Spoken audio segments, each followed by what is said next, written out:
Hello, fellow geeks. Welcome to the very first episode of Candlekeep Mysteries. You all know me. I'm M the GM, or M, or Anthrama. You've seen this face here on this channel before. Thank you all so much for coming to my very first episode of my very first long-term campaign. I am alight with nerves and excitement, and most of all, I'm so happy for the cast that we have. It's so good to see friends coming back together and playing games, because that's why we play TTRPGs. I would like to first get out of the way. This is unsponsored fan content for Dungeons & Dragons 5th edition, which is really owned by Wizards of the Coast. And this is a homebrew setting that I am putting in the Candlekeep Mystery modules. I have a little story that will run us through all of these games, and we'll go from levels 1 to level 16, hopefully throughout the space of 2022. I'm really excited to have you guys along for the ride. And let's talk about our amazing players who are going to make this game. Ian, tell us about yourself. Hey everybody, I'm Ian. I have been gaming for many, many years. I do a lot of gaming here with Level 1 Geek. I am on Twitter as well under Bud Fannin, and I also do GMing at Start Playing. Mm-hmm. And I'm really looking forward to this game. Yeah, I'll have to get a link for your Start Playing games so people can sign up, because Ian is an amazing, amazing GM. I have enjoyed every game that I've played with him. From there, let's go over to Matt, who I am digging on this white hair, by the way. Thank you so much. I'm Matt. I produce some content for new improvisers / DMs and players on Improv and D&D, and I am just super excited to play. It's always a blast to play under M as a DM. Thank you. And last but certainly not least, Tori, who was our DM for our last D&D campaign and who I now have to follow up, which is a tall freaking order. Tori, tell us about yourself, please. Well, first of all, if anything, it'll be a refreshing upgrade to have you DMing instead of me. No, you'll do great. I'm excited to be playing this time around and to take a break from being in the hot seat. There's not much more to say about me. We're not talking about characters yet. We're just talking about characters yet. So I'm here. I have paint on my face today. So. And it looks so cool. Can we just geek out about Tori's face for a second? No, it's amazing. She looks so much like her character art, which is like right next to him. I love that we have the portrait right next to me, so I can. It's real cool. I guess I'm gonna have to step up and shave my beard here, people. No! And get a cool blonde wig. Oh my gosh! Imagine Ian with the swept back blonde hair. That would be amazing. My gosh. Here for it. Okay.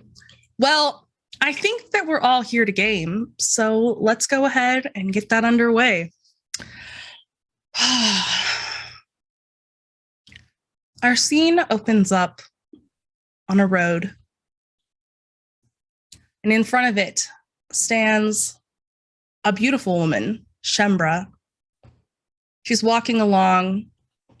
It's early summer. It's hot out. Sun's beating down on her shoulders as she walks towards the huge city of Maya. Shembra, I'm going to describe what you look like. I look like this. Shembra has flaming red, orange hair, dark gray skin, and she's a little taller than your average like human woman. She is a fire genasi. And she usually runs warm. So she likes to wear loose or sparse clothing. She's got just like a half top on and some loose baggy kind of Aladdin style pants going on. Yes. And yeah, she's also got this really nice ornate gold ruby amulet around her neck that she sports proudly. The road is busy as you're walking along. You're getting close to this huge city, and it has like big towering buildings. This city has boasts a lot of magical prosperity. There are different ways they've implemented magic into the way the city is run. Like Eternal Flame keeps all the streets lit down almost all the way to their lower districts. Tall buildings rise as tall as trees. It's an urban paradise for magic users.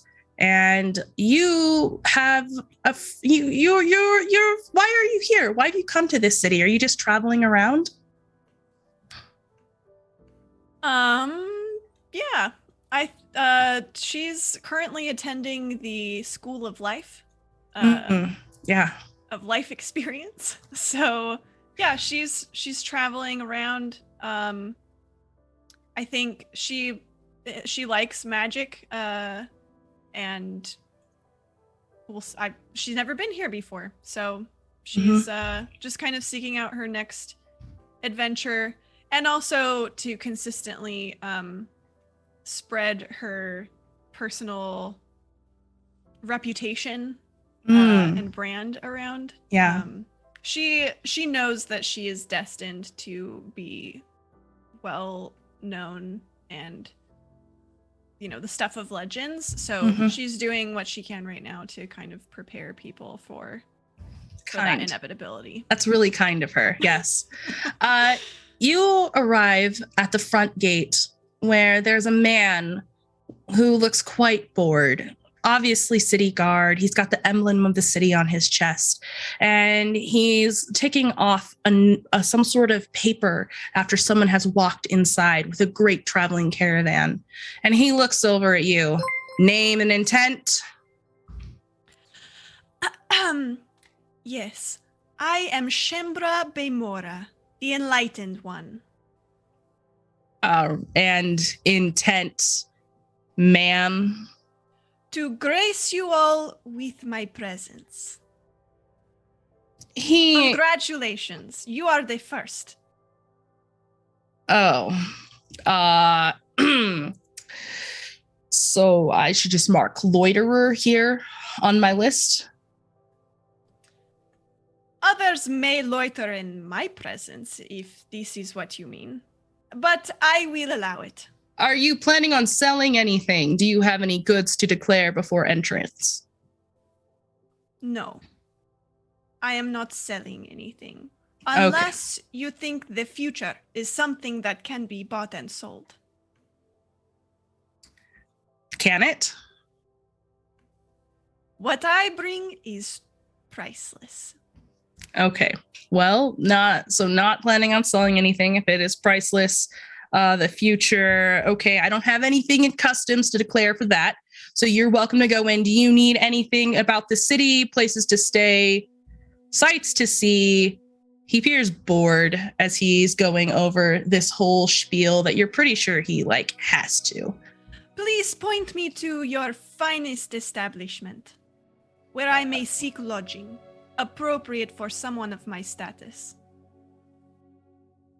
Okay, here you go. And he starts flipping through some brochures he has clipped to the back of his board, and he pulls them out. Okay, so you're gonna want to go to the Fairy's Wing if you want the nicest place, but I have to tell you, those are pretty spendy rooms.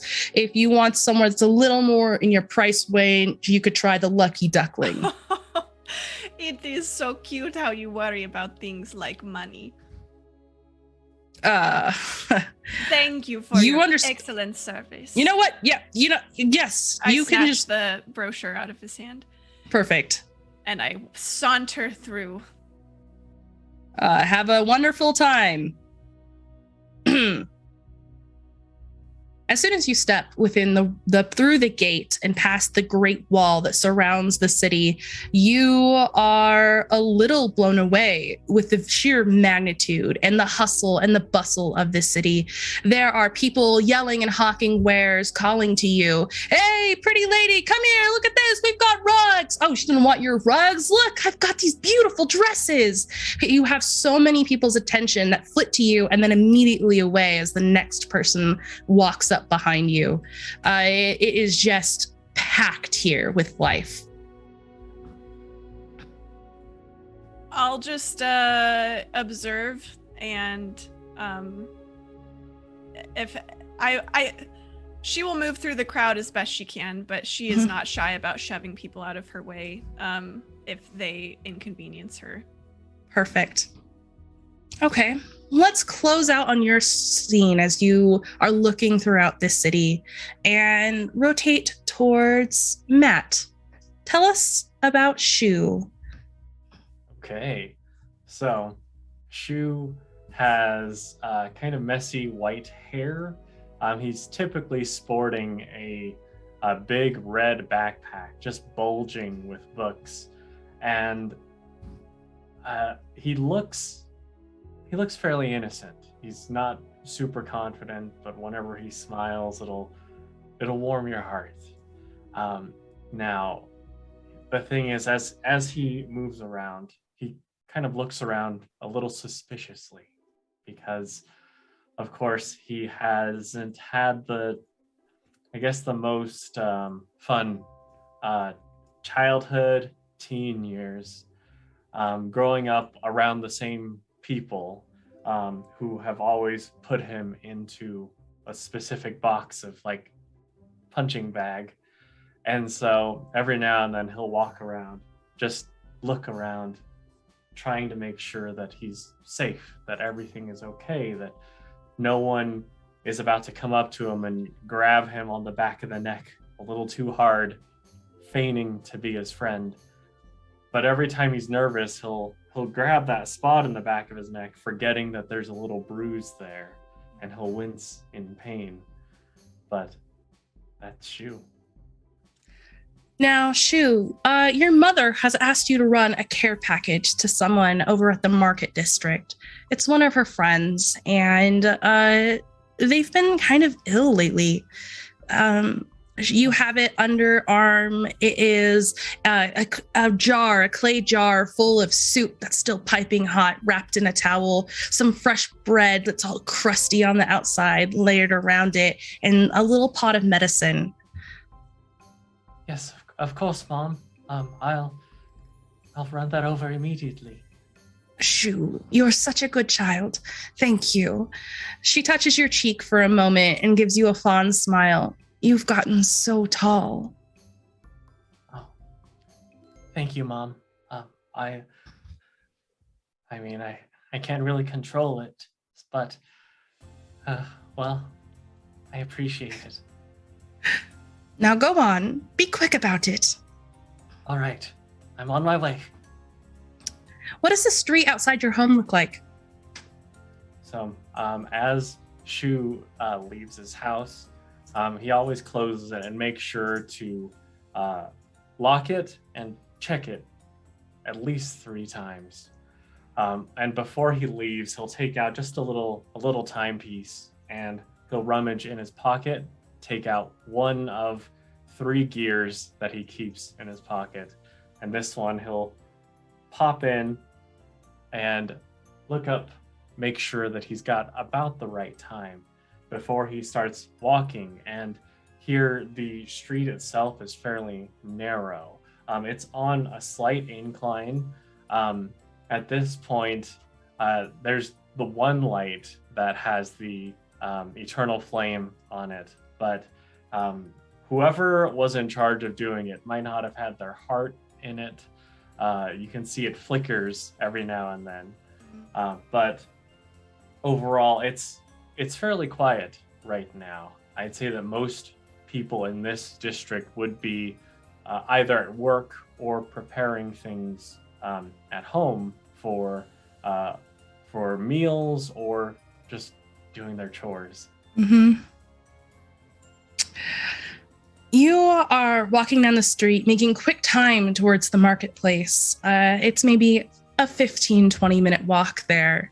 And everyone here knows you. This is your hometown. They call out hello. They ask you how your mother is doing as you walk along the streets. These are your people. They're your family. As much as your mother is your family, it extends outwards. And yeah, you're connected to a place that's much bigger than yourself. As you start approaching the market, I'm going to go ahead and spend 2 villain points. Or, sorry, danger points. I need to remember my new thing here. And you said you were keeping an eye out this whole time. Go ahead and roll me a perception check, please. All right. Here we go. That'll be a 17, or no, a 5. Sorry, I rolled A twice. 5. 5 is much worse. Despite your vigilance, you feel that heavy hand drop on the back of your neck. Hey, Shu, when did you get back in town? I thought you were up at, what was it, community college? Forgotten Realms Community College? Frick. Surprised they let someone like you in there. Yeah, well, it's good to see you, Shao. I have to get this to What is it? Let me see. No, please. Anything to share? No, this is it's for my sick friend. Oh, really? What's their name? Yes. Well, Joan. Well, Please. that seems like something a liar would say. Here, let me see what's in there. No. And the strength difference is immense. It's to the point where it's like, even though they're about the same age, Shao could very easily do that hand on the head and keep Shu away as she was trying desperately to grab at the little care package. Did you just tell me no, Shu? No, I mean yes. It's just that they're really sick, and I really don't. I don't want. Do you to think get that worse. I care? Let's just take a minute to think about that, Shu. How much is this care package really worth to you? It's worth anything. Please, can you just? How much cash you got on you? And Shu will dig in his pockets and take out a few coins and say, "I've got five coins. This was supposed to be for lunch, but I'll give it to you if you just let me have that back." Well, I am pretty nice. At this point, Shembra, you've reached the market, and this white-haired fellow looks a little bit familiar.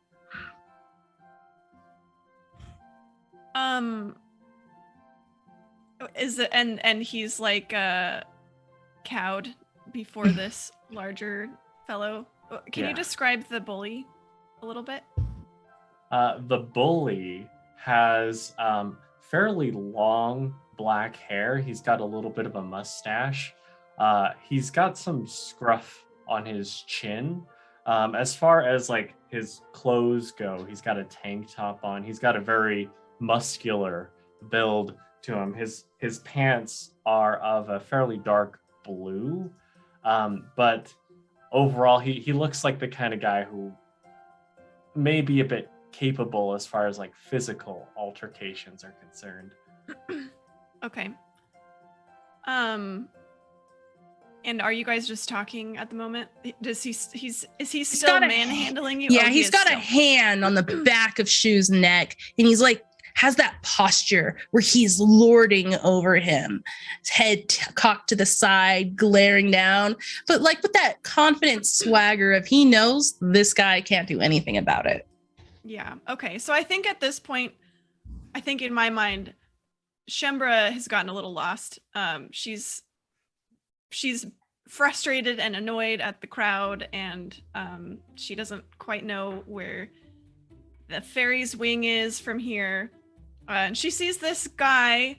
What was his name again? The bully. Shao. Shao. Okay. She sees this guy, this tall guy, and she marches up to them. Oh, finally, someone who looks competent. Please, direct me. Tell me where to go. I will certainly make it worth your while. Oh, do I know you? She looks at Shu. There's no reason to know a pipsqueak, honey. And he shoves Shu out of the way, and he turns his attention fully on you. What's your name? I am Shembra Beimora, the Enlightened One. Uh-huh. I'm Shao, and these are my friends. And he snaps his fingers, and I'm going to spend 3 danger points. And from the shadows comes one scrawny little dude, one tall, hulking friend, and a girl who just can't stop laughing, kind of like a hyena. Look at her. She thinks she's so that. What is her name? Shumbra B. Mir. New to town, doesn't know where you're at. Did you even bring anyone with you? Their girl comes up and she just flicks the end of your nose. Shembra casts Produce Flame and holds a fire little flame ball in her hand, and she says, she gets right up in this girl's face. She says, do you know what burning flesh smells like? Whoa, hey. Follow-up question. Do you want to find out? You know what? Shao's dad is head of the guard. So anything you do to me will get done to you 4 times as much. If you only knew who my father was, you would not even dare to look me in the eye. You would be groveling at my feet right this moment. I will let it slide because you are ignorant. But do not make this mistake again. Whoa, now, hey, listen, don't you think, now Shao steps up, don't you think that threatening to burn someone's flesh over a little bit of attitude is a bit excessive? I'm getting nowhere with your incompetence. Perhaps I should try you. And she turns to Shu. Shu, I recognize you from somewhere. Who are you? Oh, I'm a student. I go to Forgotten Realms Community College. Frick. He goes to Frick. We have some classes together. What? You couldn't get anywhere better than Frick? Are you serious? And you come in here like you're all that. I did not realize that you also wished to know the feeling of fire against your skin. Hey, I can take a little fire, honey. You know, I like them hot. Shu, you seem smarter than these. Am I correct in that assumption?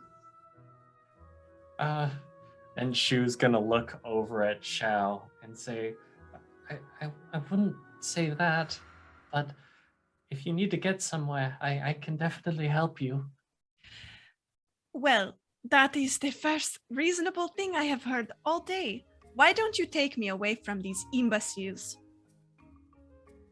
And she shoots a fiery look, both figuratively and literally, at the crowd of losers.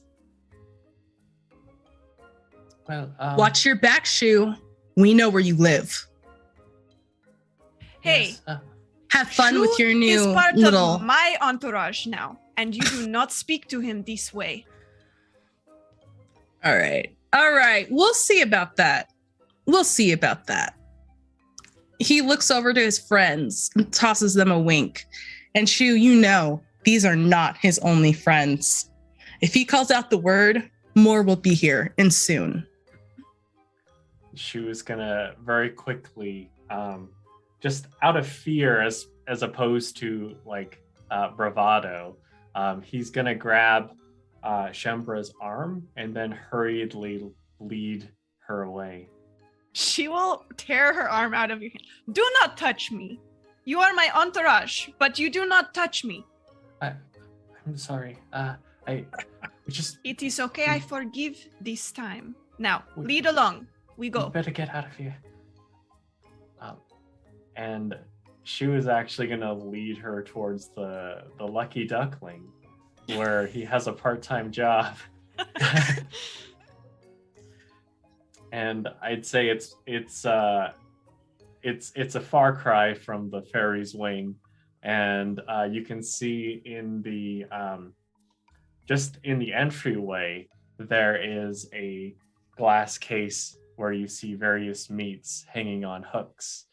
And as he walks up, immediately he greets, says, "Hey, boss," to the owner of this place, who is a very loud woman who has a way with a butcher's knife. But she's, I mean, initially he was very intimidated by her, but over time he's gotten used to and has kind of viewed her as almost like another parental figure. And he'll say, so this is my entourage, Shembra. Would you get her a special, please? The day has finally come where Shu has a girlfriend. Hello. Oh, and she flips no. knives, and they all fly up in the air and land in a perfect line on the table in front of her. She slides over the counter like it's a hood of a car and comes over towards you, hands outstretched to like grab your face. What a pleasure this is. Thank you so much for joining us here at the Lucky Duckling. Shu, what, you never told me you met someone like this at college. No, she's not my girlfriend. Yes, you are mistaken. Shu would be so lucky, but I am afraid that I cannot be tied down. Oh, a little bit of spark in this one. I like that in a lady. But your honorable Shu has guided me through this confusing town and has been more helpful than any one person I have met so far. That sounds like our Shu. Why do you think I hired him? And she slaps Shu on the back just a little bit too hard. What do you need? What can I get for you?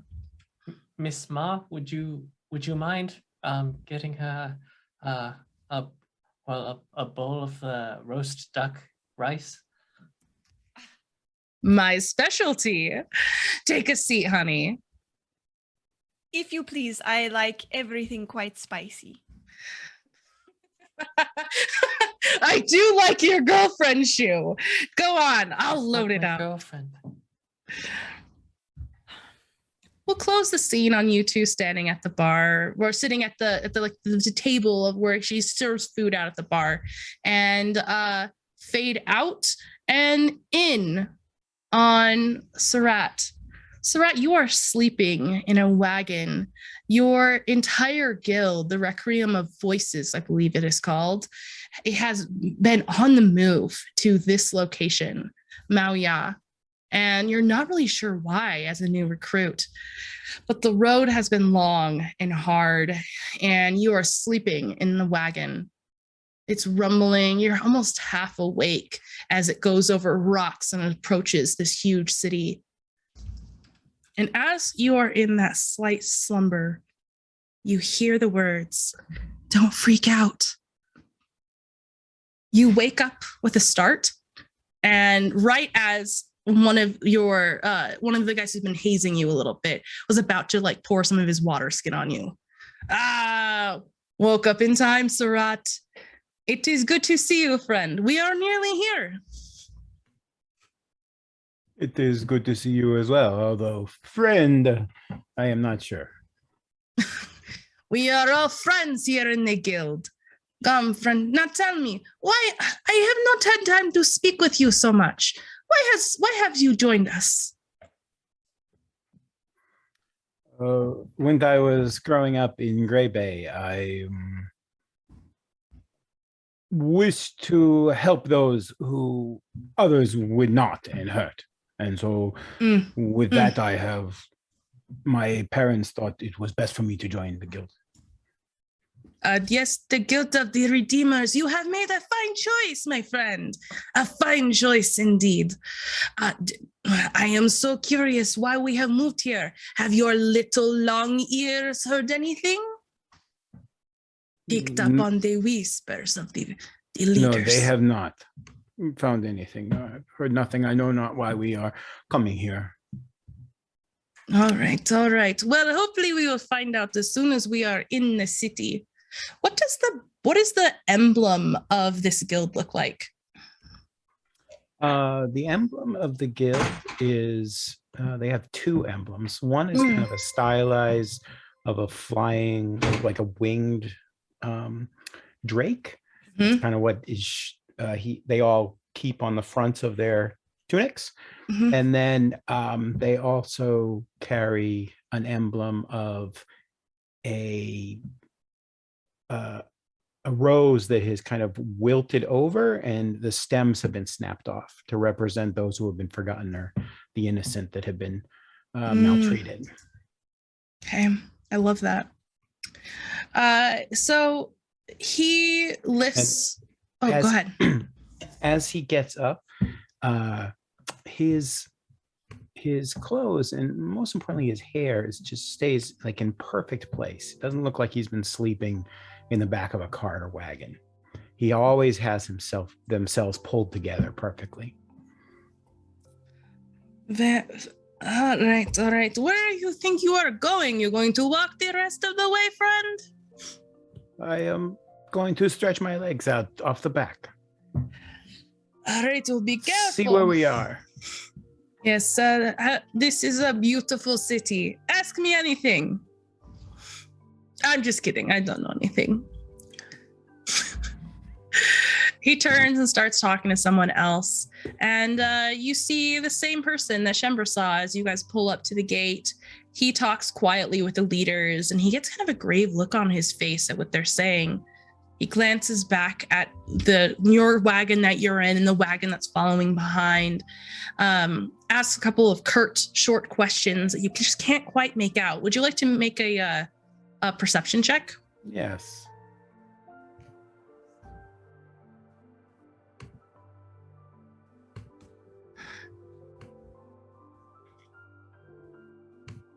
Most certainly cannot make it out. I got a 6. He scribbles down a note and then he takes off into the city at a run as some other people come to replace him. And a moment later, the carts shift and they start moving into the city once more. As you are riding down the street, people make way for your guys' wagons and you realize you're making a beeline straight for the temple that's huge off of the market district. You know, towns like this, they always look beautiful and shiny on the outside, but danger lurks in their shadows. This is a place where crime happens. This is a place where corruption can run. You don't know what the Guild of the Redeemers are going to do here, but you're sure they're going to do some good work.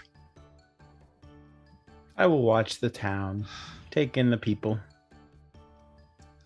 As for watching, you see looks like someone is stealing from a woman. He grabs a purse and he takes off at a run, and he looks like he's going to run right past your wagon.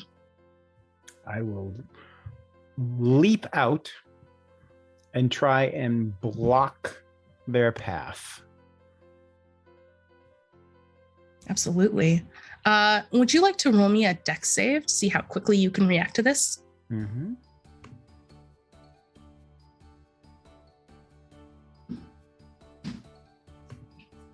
Sorry, I should have spent a danger point for this. Could I please spend 1 danger point for this thief?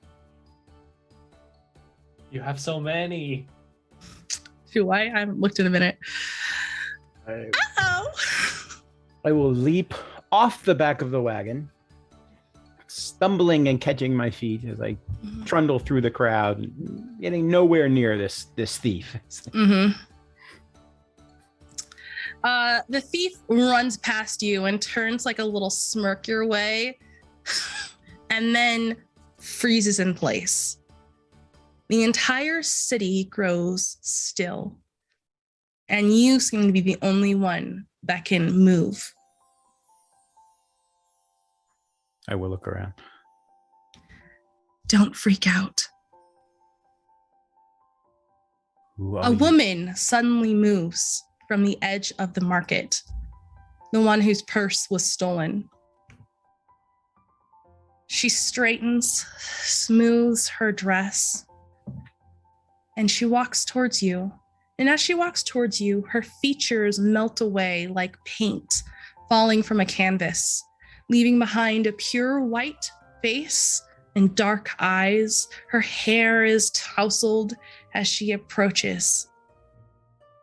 Brett will put their hand on their blade. There is no need for that. Stay away from me. I will stay far away. I merely wanted to give you some advice. Will you hear it? I am listening. Leave town immediately. Why? I cannot tell you. My duty is here to protect others. Sometimes you must save yourself in order to save others. I must go. She brushes past you. Should I help others to leave as well? She pauses and looks at you before turning to face you fully, a small smile tugging at her lips. From her, like she's wearing an apron, from her apron, she pulls out a small leather-bound book and offers it to you. Reach across. You take the book, and it is warm to the touch. It's simple and leather-bound. The pages look like they're hand-stitched together, but they're empty. There will be 2. Save them as well. You will know what to do with the book when it is time. What is your name?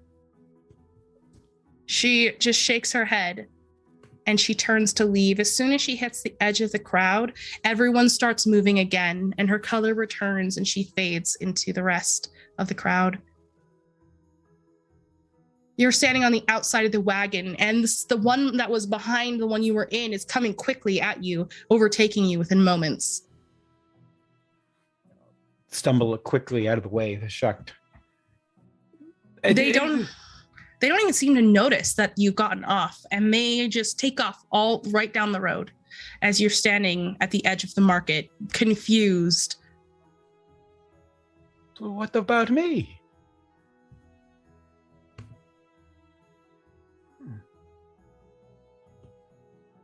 I'll look at the book. The pages are still blank. Pages are still blank.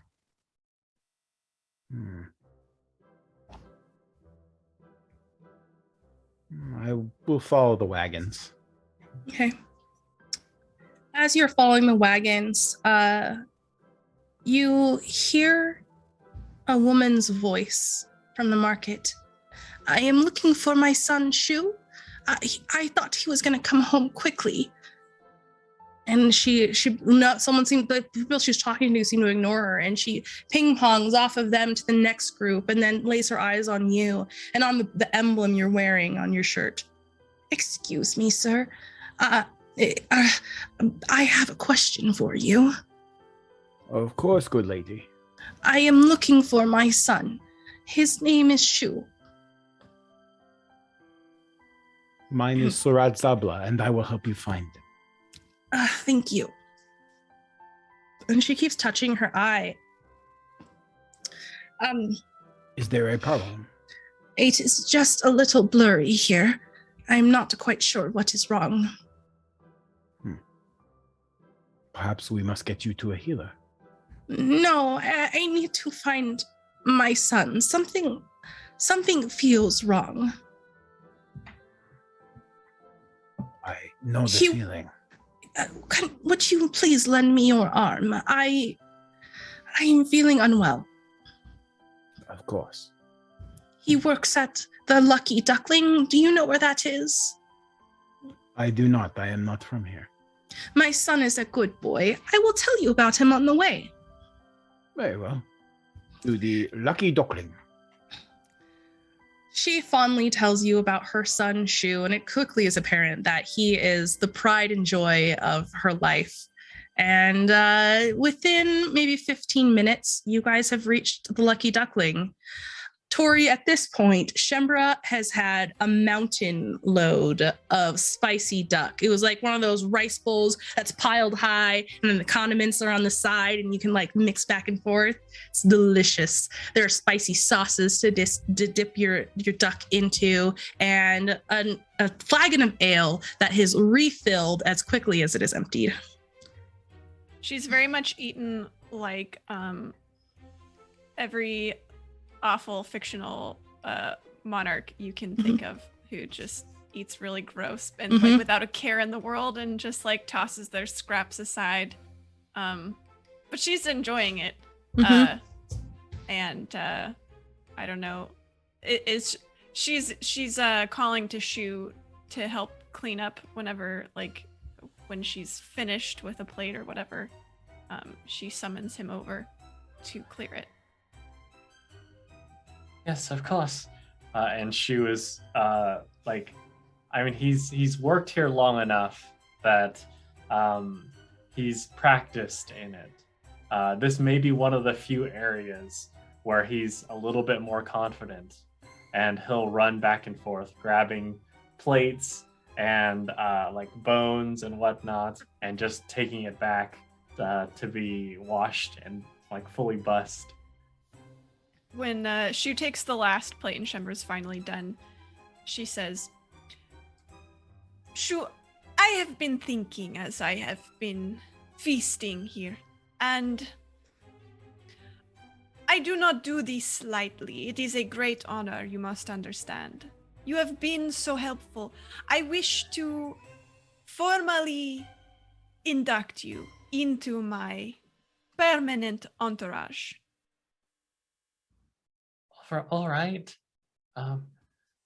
If you wish. It is, of course, your choice, but to be clear, if you choose not to, you would be a great fool. Oh, I'm no fool. And Shu will immediately bow down, knees to the ground, and say, "Is this what I have to do?" It is not always necessary. Shu, what are you doing? You look up, and your mother is leaning on the arm of a stranger and staring at you, quite aghast. Oh, Mom, this is... Is there someone who is bullying you? My dear, I will not stand for it. No, this is... I have heard you are bullied. That is not a good thing. Thank you.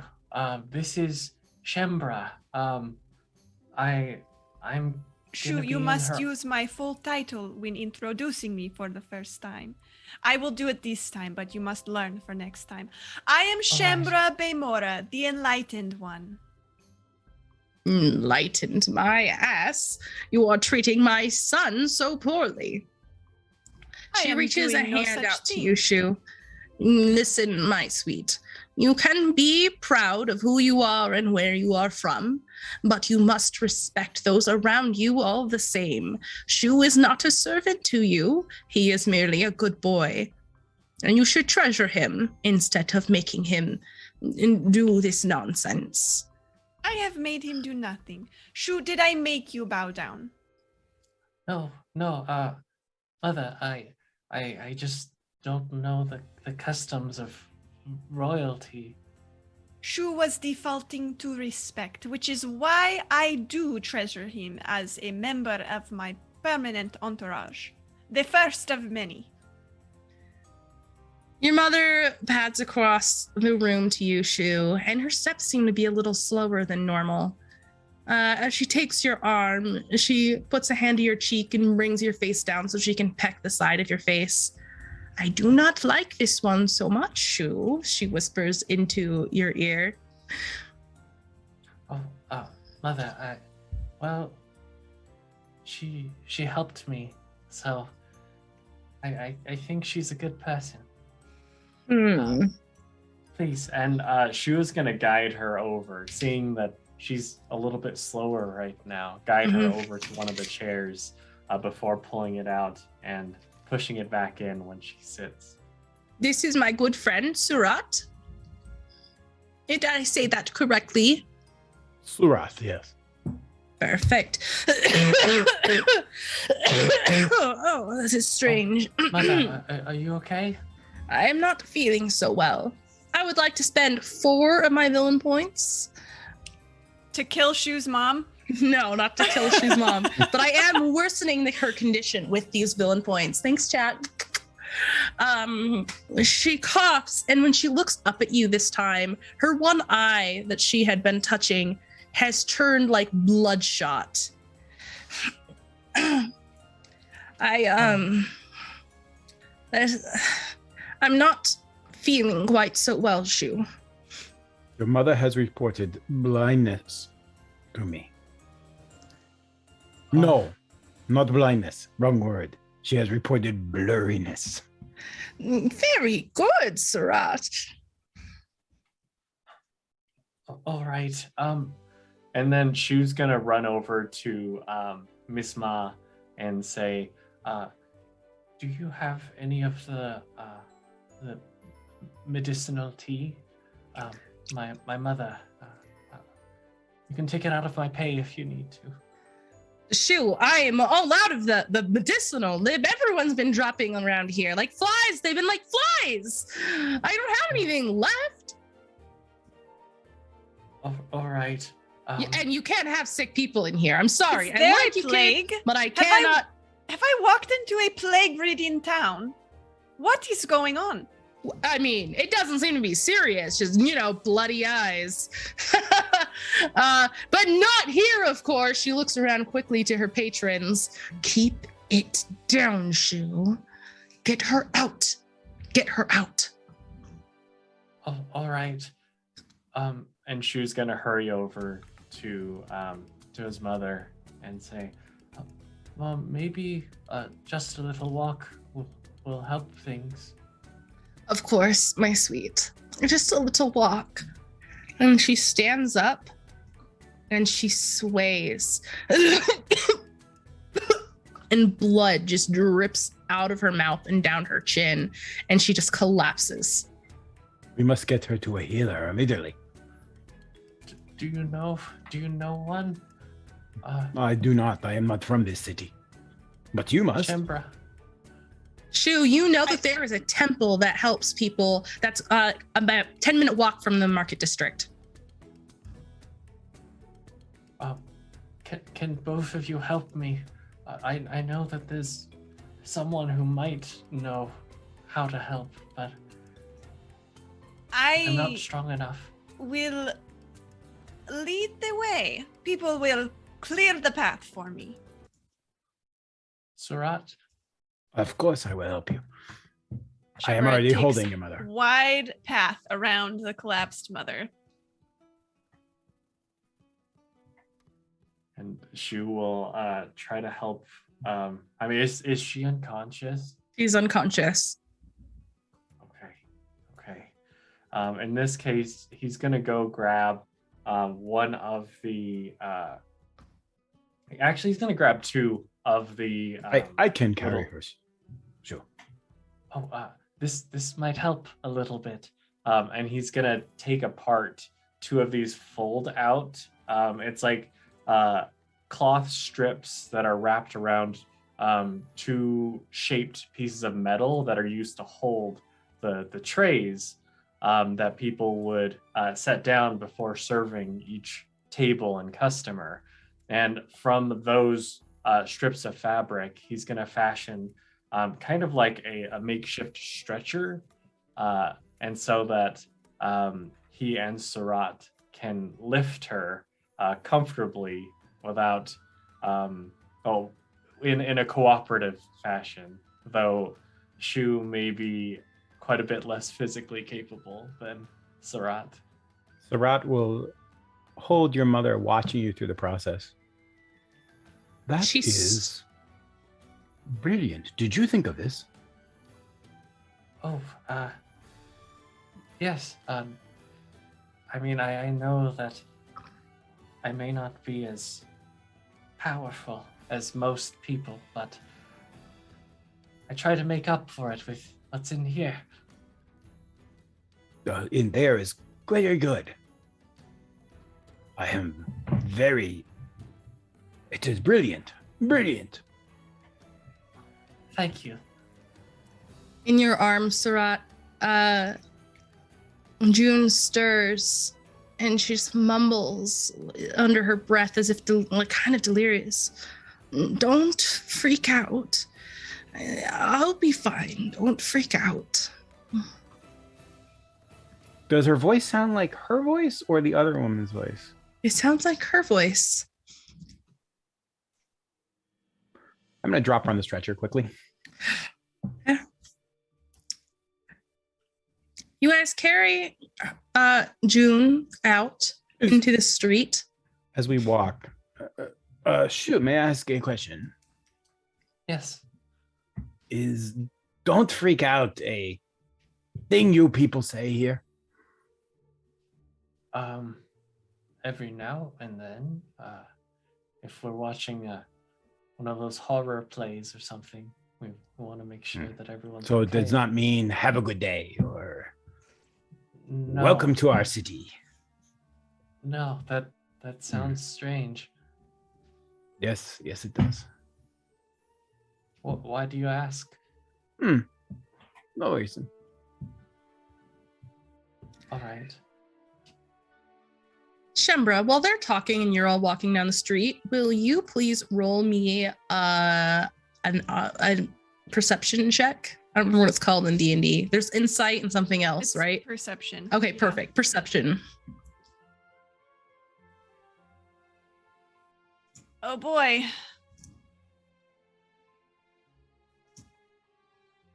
It was not very good. It was Everything's 6. fine. Okay. I would like to get people out of our way. Okay. What blessing did you choose, by the way? What is it called? Emotions and how to use them. Bonus to those checks. Would you like to roll some sort of like intimidate or diplomacy to get everyone out of your way? Intimidation is exactly the thing I was thinking. Perfect. She will shout at people, kind of push them aside. She'll just kind of have she'll sort of adopt a more fiery disposition as well. Yeah, she'll kind of ignite her eyes a little bit and have a flame just in her hand. She just wants to be kind of scary. Scary, yeah, for sure. I'm here for this. Give me this scary fire lady. So it's gonna need another. I'm moderately blessed, so it's another 4. So 16. 16. Wonderful. So yeah, people are just dispersing in front of you so quickly. They're getting out of your way, and it seems to be feeding into a larger panic. People are starting to freak out and they're talking loudly, and they're not necessarily paying attention to people behind you, but they're definitely making way for you. Perfect. I will point out that Shembra is not necessarily paying super close attention to how well they are following her. Mm-hmm. So hopefully they can keep up is kind of her attitude. Mm-hmm. How are you guys keeping up? And would you guys also like to give me a perception check? Oh, right. Love to. Is it to notice the extra super cool special treasure that you've hidden for us, Em, and it's just going to be a wonderful surprise when we finally find it? I got a 4, No. so I'm finding none of those treasures. Surat didn't do terrible though. Nope, a 15. A 15.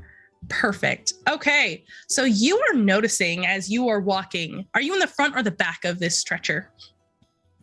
Probably in the back to take more Yeah. of the weight. And Mm-hmm. I don't know where I'm going. So Mm-hmm. So you're in the back and you're looking like on either side of this road that Shembra is making a path for you. And other people are starting to like just sort of wilt in place and fall to the ground. And there is starting to become like a panic that is running through this city. I think Shembra just thinks there people are scared of wasn't her. me. I was as far like- as Shembra's concerned, they are paying their proper respects and they're Yes. having the correct reaction. we must get your mother quickly. And then we must go quickly. Yes. And I mean, in this case, I would like to mention I'll have taken a need for speed blessing Nice. so that I can jet as quickly as I can. Wonderful. Okay, you're going quick. Surat is trying his best to keep up behind you. Shembra is making a way through this crowd. And as you guys approach the temple, it rises up with peaks and spires, delicately carved stonework all along the outside edge.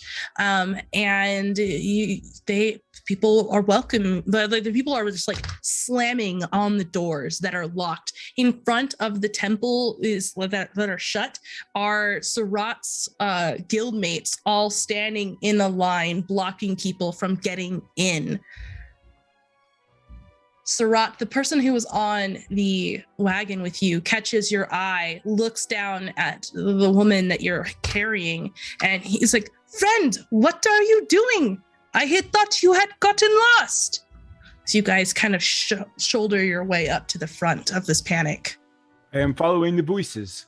They have sent me here. People are in need. Everyone is in need, friend, but we have to protect the priests. They are treating people as quickly as they can. But everyone wants in. They will tear the place apart. I am getting this person to the temple. Go around the back. We have an entrance for our own.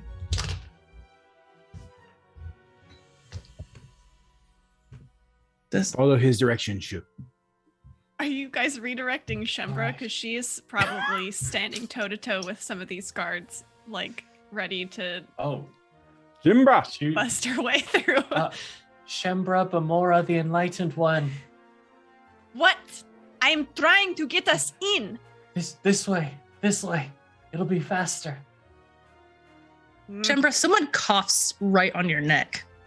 Oh, away from me, you filthy peasant! Oh, As you turn to look, this young lad, he has to be like 14, 15. He's just a bean sprout and all lank. And one eye is completely bloodshot and blood is just running down his mouth. And you see these weird, like stalactite looking growths start appearing on his skin. I don't feel, I need a priest. I need a priest, please, ma'am, please.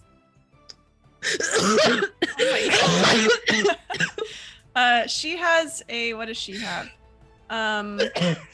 She's gonna take her sickle and use the like handle of it to just like poke him away, like back away from her, No, so she can get by him and follow Shu. please. And he tries to follow you, so you guys go around the corner. I'm gonna turn on him, still with fire in my eyes, and produce flame and say, "If you wish to survive, you will go no farther. Perhaps just we can scared. help you, but stay here. Do not follow me." Okay. Ooh, this way. What? I'm gonna What try is and your name? work my way over to Kid. Shimbra. My name is. Spit it out. I don't And have he time. collapses on the ground in front of you. Useless. She'll turn and find Shu and Surat in the crowd to try and catch up to them.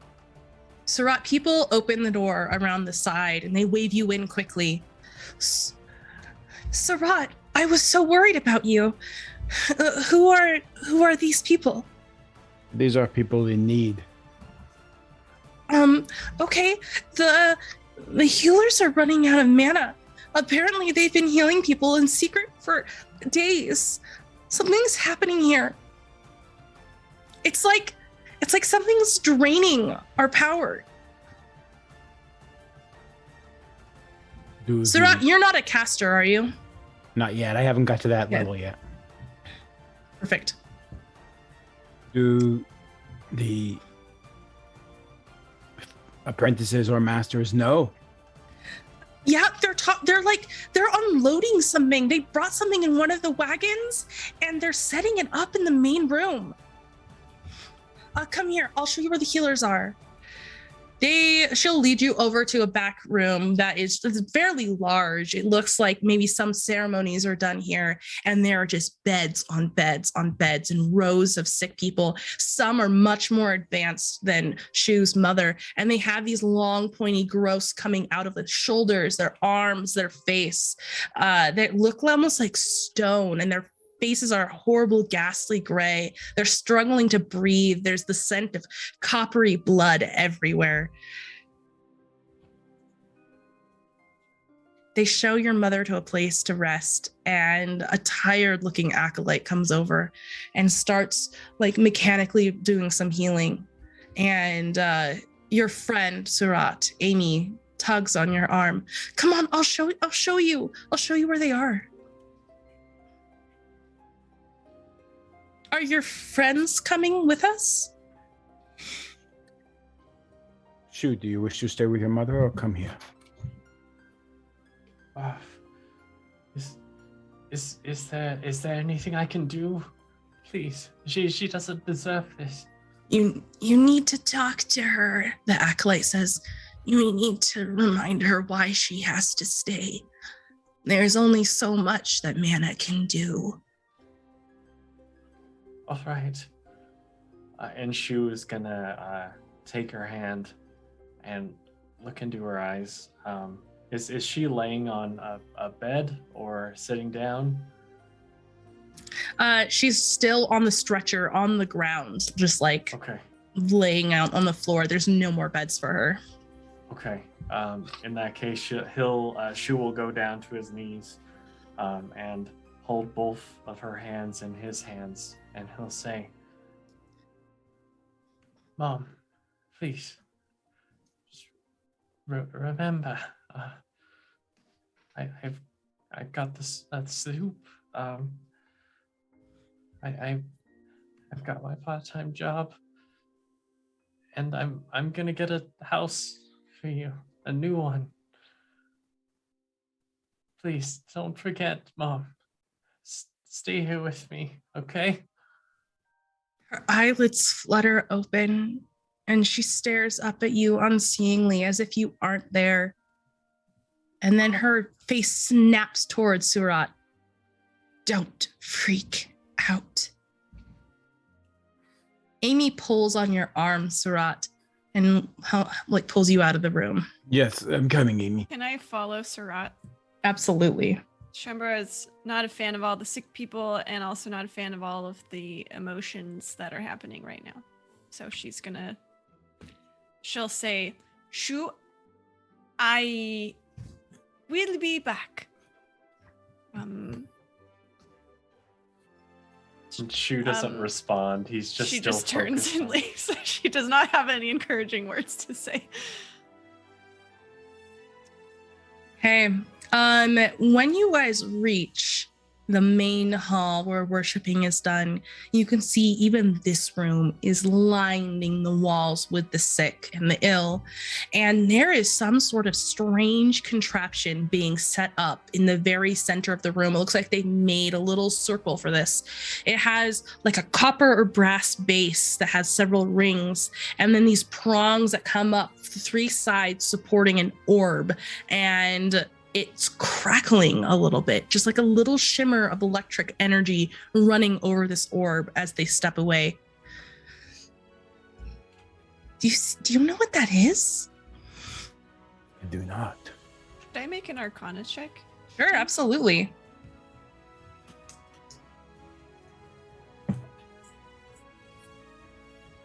That is a 16. Okay. A 16. Wonderful. Okay. So you don't know what all of this is, but you can tell that this is some sort of amplifier. It's actually calling to the mana in your blood and your source, and your necklace is vibrating a little bit in its presence as it just like it seems to be pulling you in. What did you say? Where did this come from? What is it doing? Oh, we brought it on one of the wagons, I guess. I'm not really sure what it's gonna do. It will help What? those who need it. That's That is right. why we have come. One of your commanders approaches. He's tall, he's got dark hair and dark eyes. It's long, shaggy hair that hangs well past his shoulders, and he looks exhausted as he looks over at you, Surat. I've been working on this for quite some time now. Hopefully, with enough mana, we can protect the city. I'm going to need all casters who have any mana left to join me in this room. And do what? We need you to pour your mana into this amplifier. We're going to create a shield over the city from what's to come.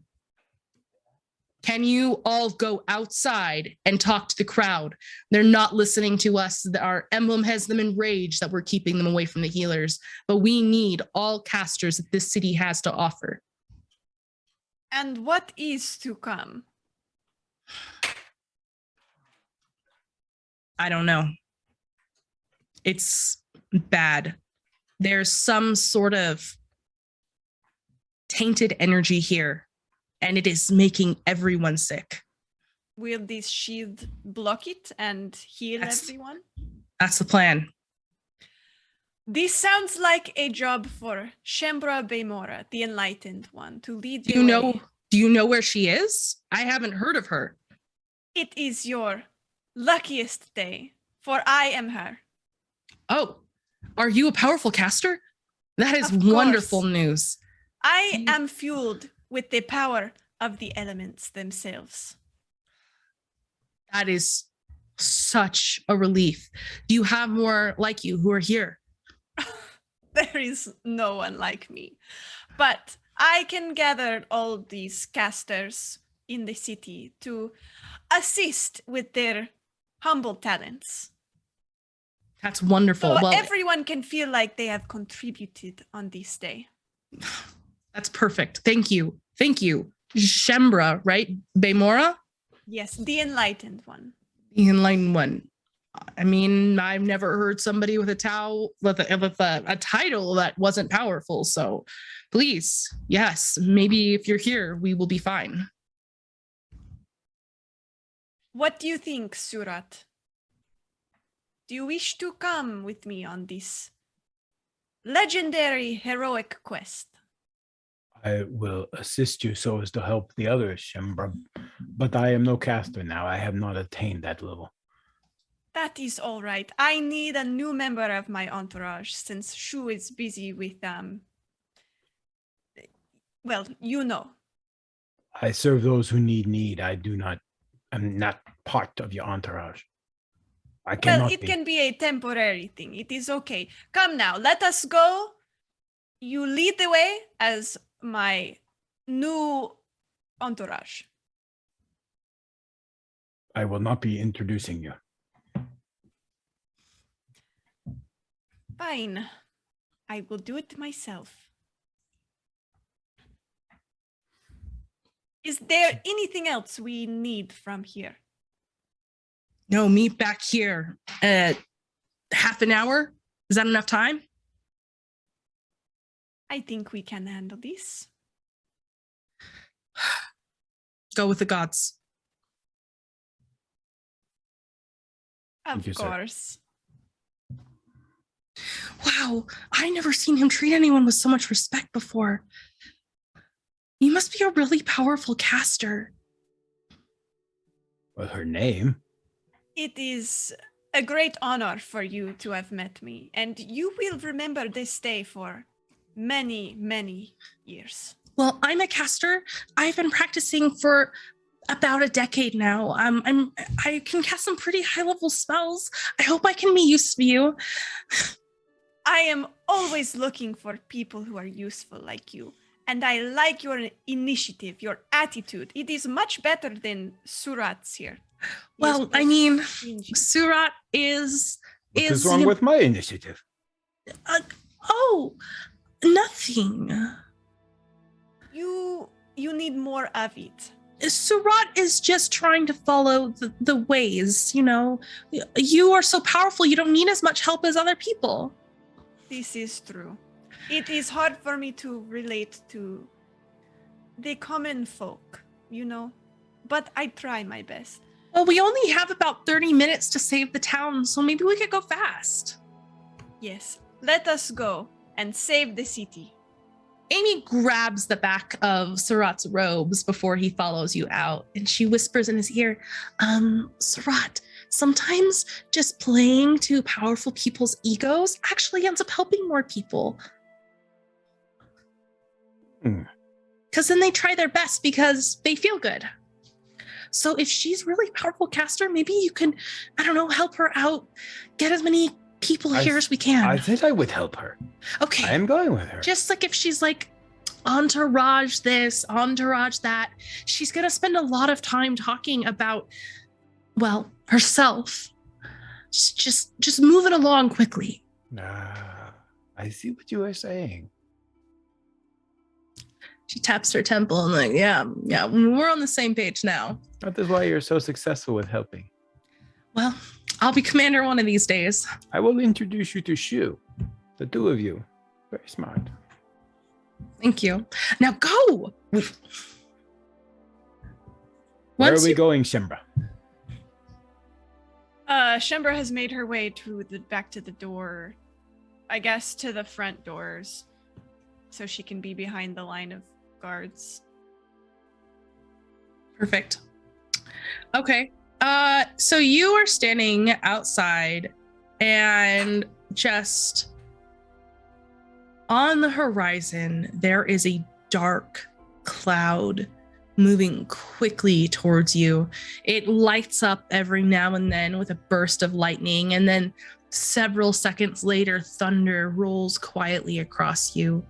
You look over across this crowd of crying people, bloody at their mouths, their eyes bloodshot as they stare at you, clamoring for mercy, for help to get in to the place where you are standing. And you have a moment to address them. What would you like to say? I will I'll tell Surat to find a box or something that I can stand on. Is there a noticeable box anywhere in Sure, this there's- temple? Yeah, definitely. There's I'll some get a supplies that, a chair seems That more works. likely. Thank There you you. go. Of And course. Shembra steps up on it, and she mutters under her breath and holds her amulet a little bit, kind of taps it, and she says, Rafi, give me your fire. And Your amulet lights up, and heat, starting at your heart, spreads out to your extremities, filling you with this burning light.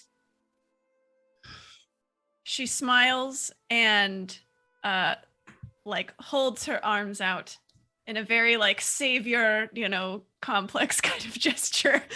And she says, "Citizens of Surat, what is this city called? Mao something. Mao me. yeah. Mao. Citizens, your attention. This day has been filled with panic and blood and sickness. But that can all come to an end if you have the courage to help Shembra Beimora, the Enlightened One." And she'll put her hand up, like, referencing herself. "I call to all casters, no matter how large your talent, to come forth and offer your aid to your city now, under my direction. Who is brave enough to stand in the face of so much darkness and give hope? With me as the burning beacon at the head of it all. Step forward if you are up for this great task that will surely be recorded in the annals of history." Did you roll already? I didn't. Let's roll now. That seems like a good time to roll. Okay.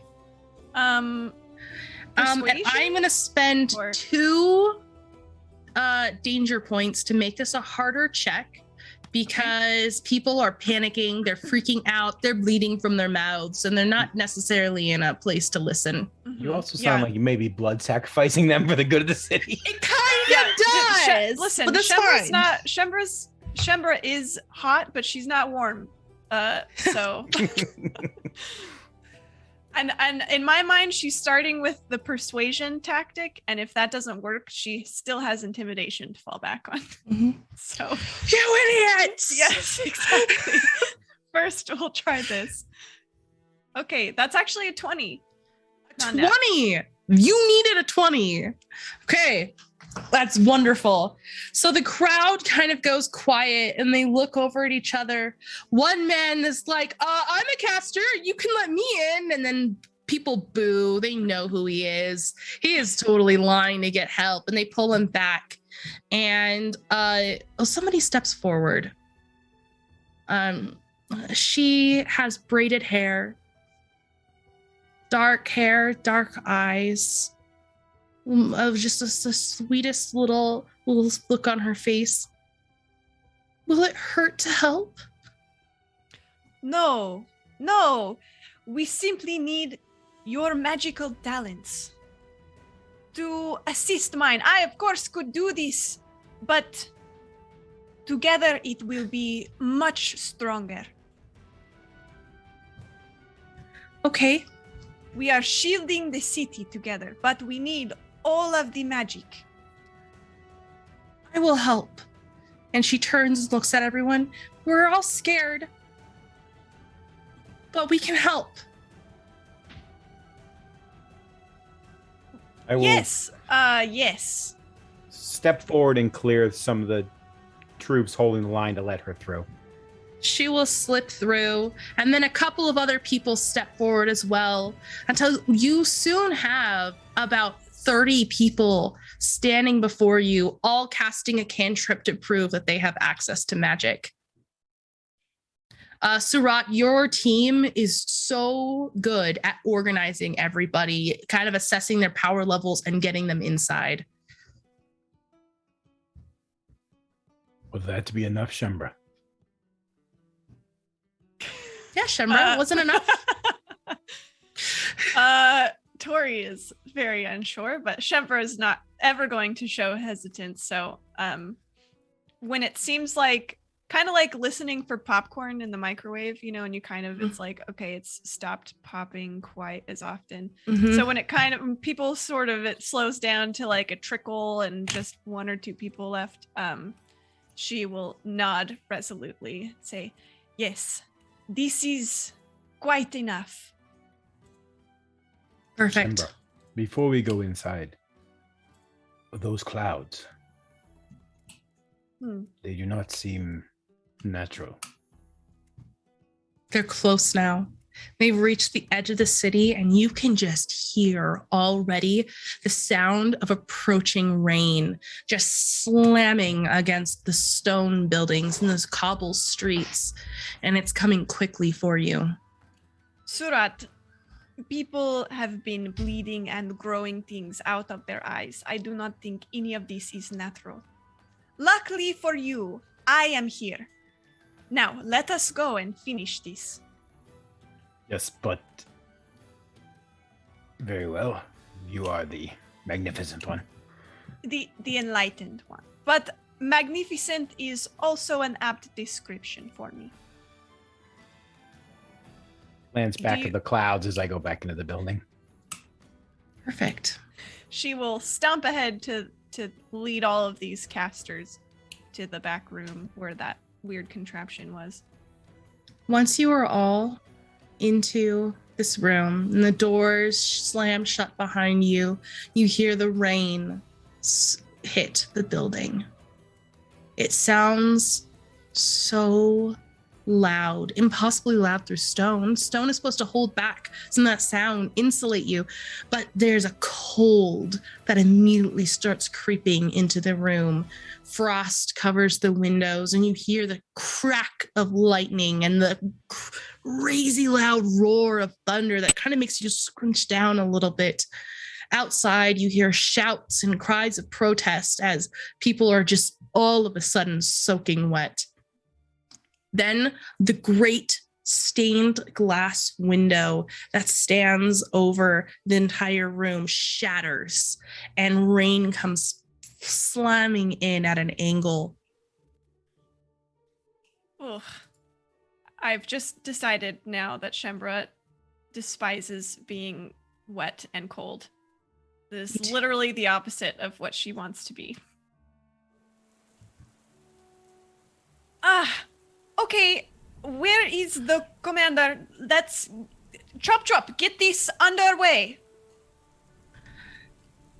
The commander steps forward and he starts organizing everyone in rings. He has you closest to the circle, your palm pressed against its edge. And as soon as your hand touches, a little zip runs straight into your palm and down your arm. And it feels almost like there's a little buzz of electricity racing in circles around your heart. Someone behind you puts a hand on your shoulder, and it links out in these rings. I am going to run to find Shu. Perfect. Shu, what are you doing right now? Shu is trying to comfort his mom, trying to go through all the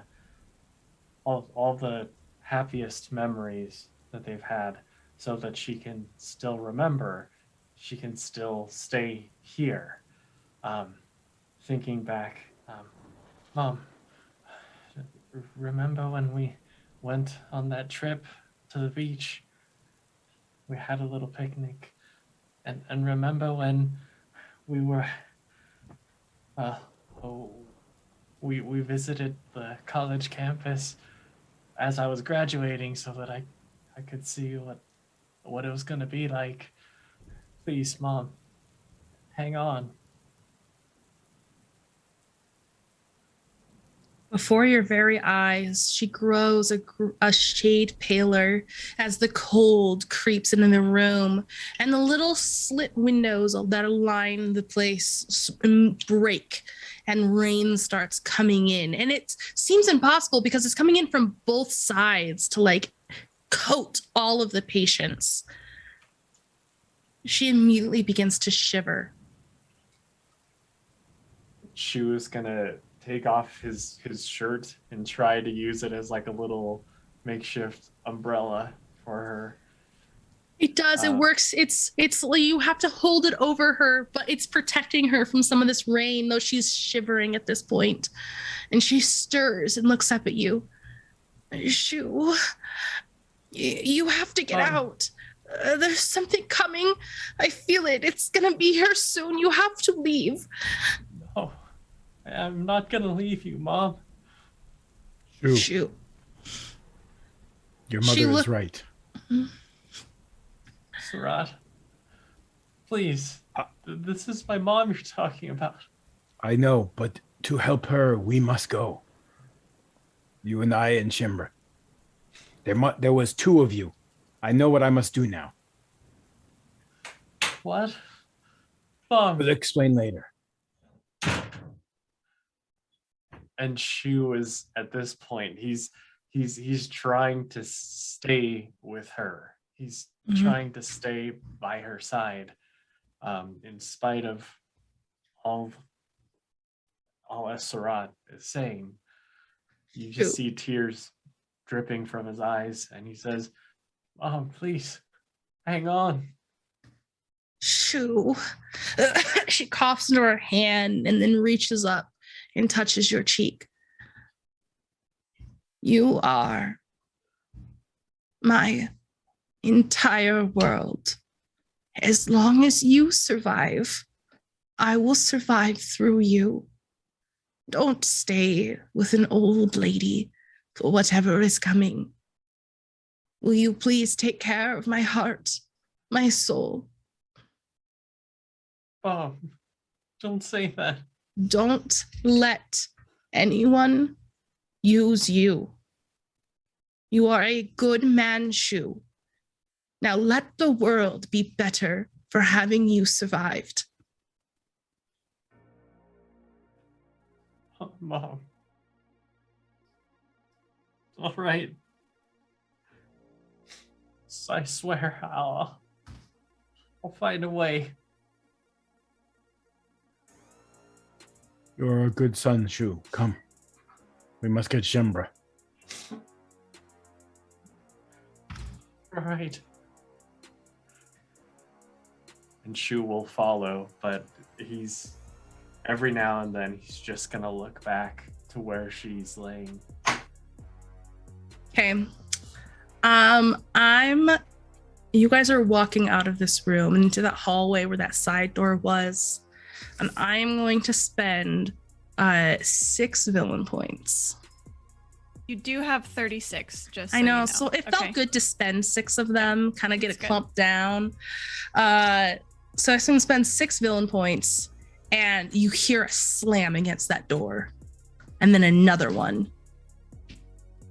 We must go, Shu. Get Shimbra. I will watch the door. All right. And Shu Go, is gonna take her run- from the circle. Shembra, where are you? Shu, you run into the other room and you see that this ritual has already begun. Shembra, there is a light that is running from your arm touching this thing to the person behind you, to the person behind them. And you guys are all braced against as all of your magical energy is being pulled from you forcefully. Oh. Can I not do this? Can I try to let go? Right now, you are stuck there as a ring of people on the outside. People of the Requiem of Voices are all chanting in unison, and this huge beam of light begins to form, and it shoots upwards towards the ceiling, and it seems to phase through the stone, and off in the distance, you can hear this low vibration, and it feels like you have electricity just burning you through. And that is where we're going to take our break. Welcome back, us. We're back. And we left off with someone pounding on the side door. So Rot is guarding the way as Shu rushes into the main room looking for our new friend, Shembra. She has her hand upon this strange magic instrument, and it is burning her through as it pulls her mana from her. Shembra, you cast first level spells currently, correct? Yeah. You feel the power normally reserved for those spell slots being drained away rapidly. And as you pull your hand back, your hand is like magnetized to this thing. Every time you pull it back a few centimeters, your hand slams back forward. And all the rain that is pouring through this circular window where stained glass had been is just sleeting down at you on the side, making your hair stick to your face. The people behind you are starting to groan with pain as they're running out of spell slots as well. And it stings. It feels like electricity in your veins as you're standing there, trying your best not to scream. Can I reach? Is my other hand available? Yeah. Okay. I would like to try to activate my necklace and go into it. Yeah, And you see can do if that. that can pull me away from this. Absolutely. So your necklace activates. What does this look like? So with her other hand, I imagine this whole thing is like really draining and Mhm. straining. So she's like dragging her hand up to reach her necklace that's just right here, and the ruby at the center of it. She taps it 3 times, and then she starts to smoke like a fire, but like the smoke like starts like taking some of her, and she basically like dissolves into this red gray smoke, and just like a genie bottle, Mm-hmm. she just gets sucked into this necklace and it falls onto the ground.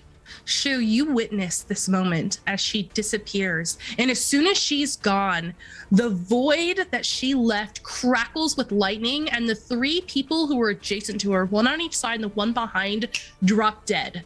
I would like to spend 10 hero points, please. Or villain points, danger points. They just die. They crumple up and they look like they sink into themselves as skeletons. Their flesh is drained away and they just collapse to the ground. And it looks like this power is now affecting the people that were on the outside of them. And they're starting to scream and wither. Okay. Shoes running in. Shoes running to try to grab that necklace. May I give like a counterpoint to your description, or like a cut scene, like cut to Shembra. All of this like death and destruction, people are falling down and screaming in pain, and I'll just read the description of the bottled respite action. The interior of the vessel is an extra dimensional space. The interior is appointed with cushions and low tables and is a comfortable temperature. And so I imagine Shembra's chamber is just like gaudy and amazing and like beautiful and cushion. Like I'm thinking like Jasmine's room. Yeah. And she just collapses into the pillows. However, it is a little less peaceful because I can hear the area around my vessel as if I were still in its space. So you think maybe if you'd stayed out there longer, that you could have been one of these people as well. You don't know though. You might not. You may never know. There's shouts from the commander to hold the line, to fill the gap, and people are rushing forward. Some are looking to run. I'm going to actually roll for this.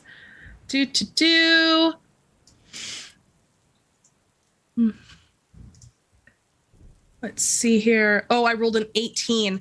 As people are starting to get scared and look like they're going to pull away, his command, his shout, his authority forces them back. They all collapse in. He reminds them that they are here to defend the town. And they rush in and they all join up once more. And your Ruby is just laying on the ground. And outside of this window, there is a greenish hue that starts to cover the sky. Shu, what do you do? Oh man, I mean, I want to run in and grab the ruby. You would have to like squeeze between people's bodies, perhaps even dropping down to the ground and army crawling through their legs to grab this, because it is right next to this contraption. Okay. Does it seem like if I do that, I might get caught up in the chain? Do you cast magic? Kind of. It's like tech magic. You could roll an Arcana to find out. Okay, let's give it a shot. That is a 19. As long as you don't touch the inner circle of people, you think you'll be okay. Okay. And the ruby isn't in the inner circle, is it? It is adjacent to the inner circle. You will be risking a lot to grab that. But you could, if you are very careful, you may be able to finagle your way over. Okay. In this case, I'd say that Shu, he's been tinkering with a few things before. Mm-hmm. And in this case, he's going to activate a couple mechanisms. He'll turn a couple levers, and you just see some lights power up on his forearms. And what he does is he points his hands in the direction of the ruby, and you see it begin to shift and move.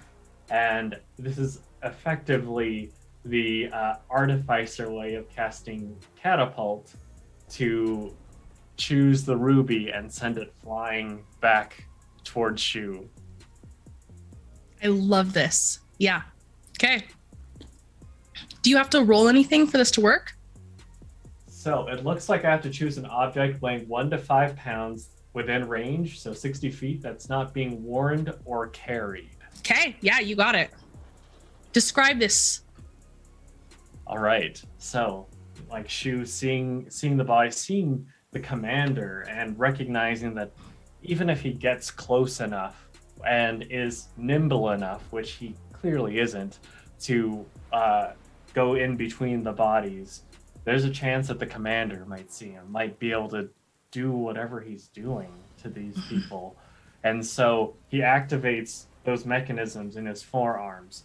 He thrusts his hands forward, and you see it moving, and you see him straining as he's trying to pull, trying to send it back, trying to send his entourage leader to safety. Yes.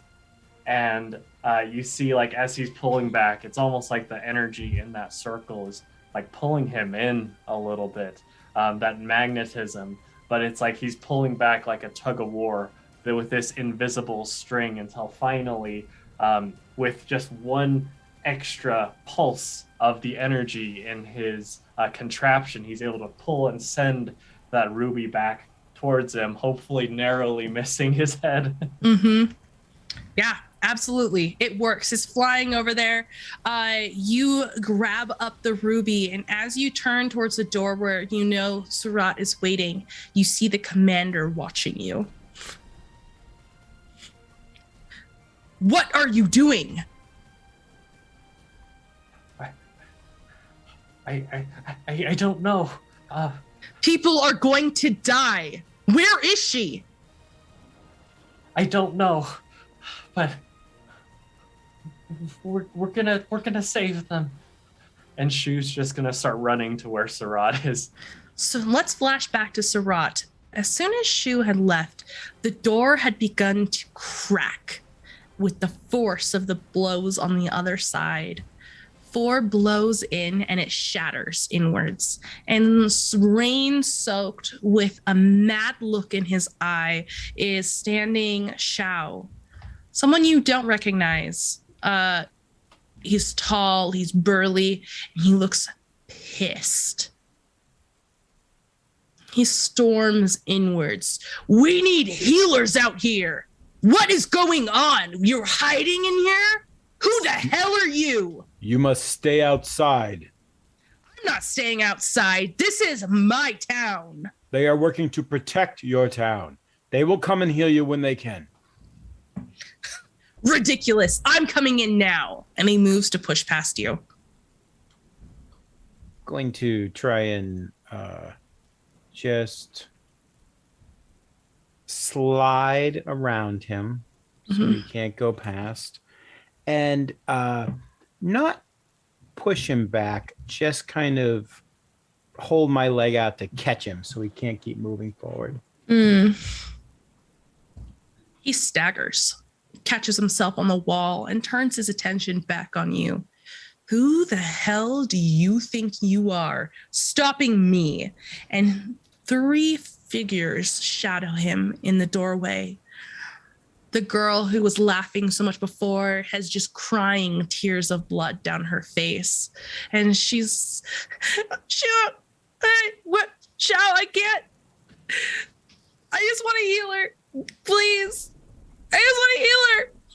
He's like, there's 4 of us and 1 of you. Let us by. I cannot have that happen. You must stay where you are. I understand why you are upset, but it is for the good of all for you to stay where you are, and they will come to you when they can. They are in the middle of something very important. Where? Where in the middle of this? I don't see anything. It is not here in this hall, my friend. You must step back. Are they in the healing room back there? Because I know where that is.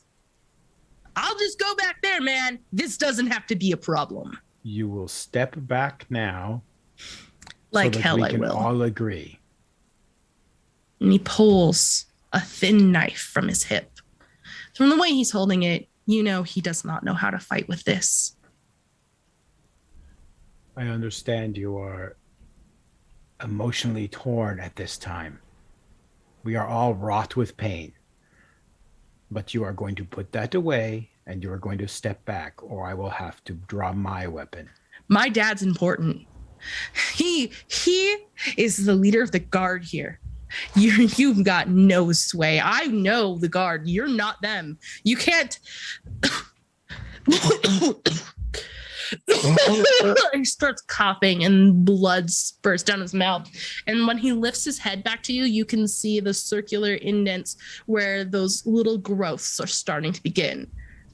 Just let me past, and nobody has to get hurt.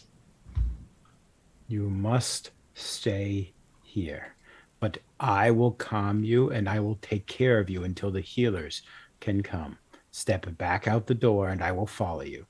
I'm going to give him a persuasion roll. Hey, do it.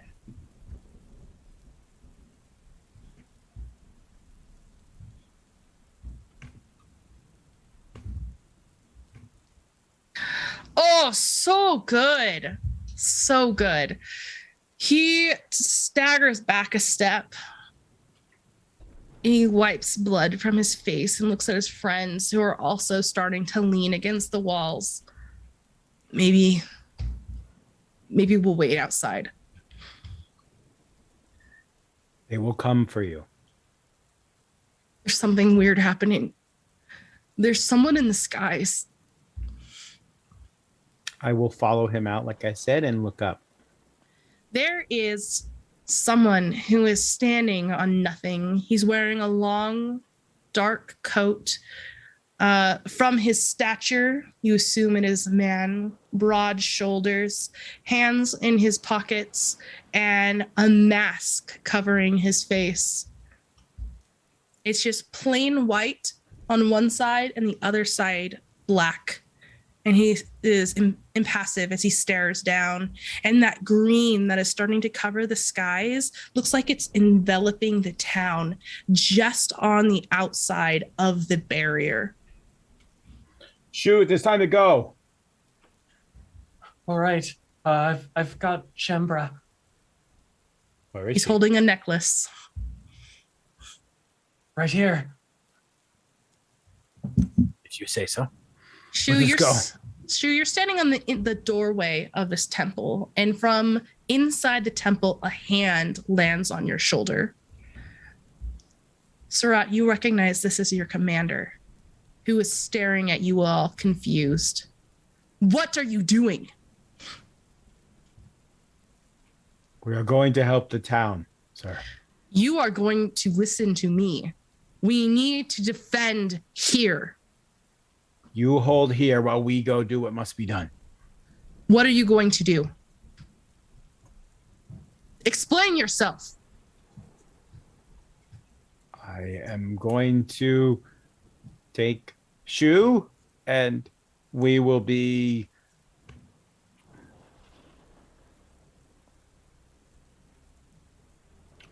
We need to leave the town, and then I know that things will fall into place, and we will know. Coward. No, I am following a vision. A vision. Don't freak out, sir. Don't freak out. He looks at you strangely, and he does an insight on you. How you see, you're being honest with him, right? Mm-hmm. You think that leaving will help. Are you going for help? Yes. It's ridiculous. And he steps out and he grabs you by your shirt. And as he does, he sees the green in the sky for the first time. And he follows its trail to the man in the sky. And he goes so pale. And he says, you need to get out of here. Who is You're it? right. I can't be sure. But you need to tell. What is his name? It's Magnos, something like that. The last I heard, he was studying at Candlekeep. Do you know where that is? I think I can get there. Yes, sir. Our shield's not going to last for long. Do you understand me? Yes. This town is going to be wiped off the map. He pulls 3 little devices out of his pocket and he fastens one to your shirt. And he hands one to Shu. I don't know where your friend is, but give her this as well. And he puts another one in All right. Shu's palm. You need to run as far as you can. Activate these now. Stay ahead of what is to come. Yes, sir. A crack forms in the shield above, far off to the west. Run east. Run now. I'll touch the thing and start to run. A little light starts flashing slowly. It takes a while to charge. You have to go. Let's go, Shu. Shu, you step out as he turns and hurries back inside, and Shao grabs your ankle. Give that to me. I want to get out of here. Shu is going to, in this case, actually kick him and say, my mom is in there. And he's going to run off and activate the thing. He starts shouting after you, nearly incoherent as he holds onto where you kicked him. Where did you kick him? His ribs, his face? Oh, his face. If he's His trying face. to grab at my ankle, this is something that Shu has never had the guts to do before. I'll kill her, Shu! I'll kill your mom for this! He roars after you as you run. Shembra, you've heard all of this. The streets are slick with rain, with the blood of those who look to be dying along the sides of the road. As you run, you have to jump over bodies, weave around people who are crying and screaming in the road. Just rain pouring down on you. Shembra, what do you do? Shembra has lit some incense. And she's lounging on a cushion, I think just like breathing in the scent, and she's not quite meditating, but just sort of recollecting herself. She's most concerned about her magic. So she's like trying to sort of like tap into her source and just sort of like feel, like check in with how she's feeling. And she's probably kind of going through her cantrips and just like, you know, sort of doing like a scan of herself, just making sure everything is still accessible, and also cleaning off any of the maybe like gross blood or whatever she might. I think she keeps her wardrobe in here, so she changes clothes and everything and just gets cleaned up. Okay. All right. As you guys are running, the little attachments, almost like a brooch. It's got like 3 prongs with sharp ends that have sunk into your clothing and your robes. The light is starting to flash quicker now as you run, and behind you, you hear the sharp crack as the shield begins to fail, and that green mist on the outside starts pouring in through the crack.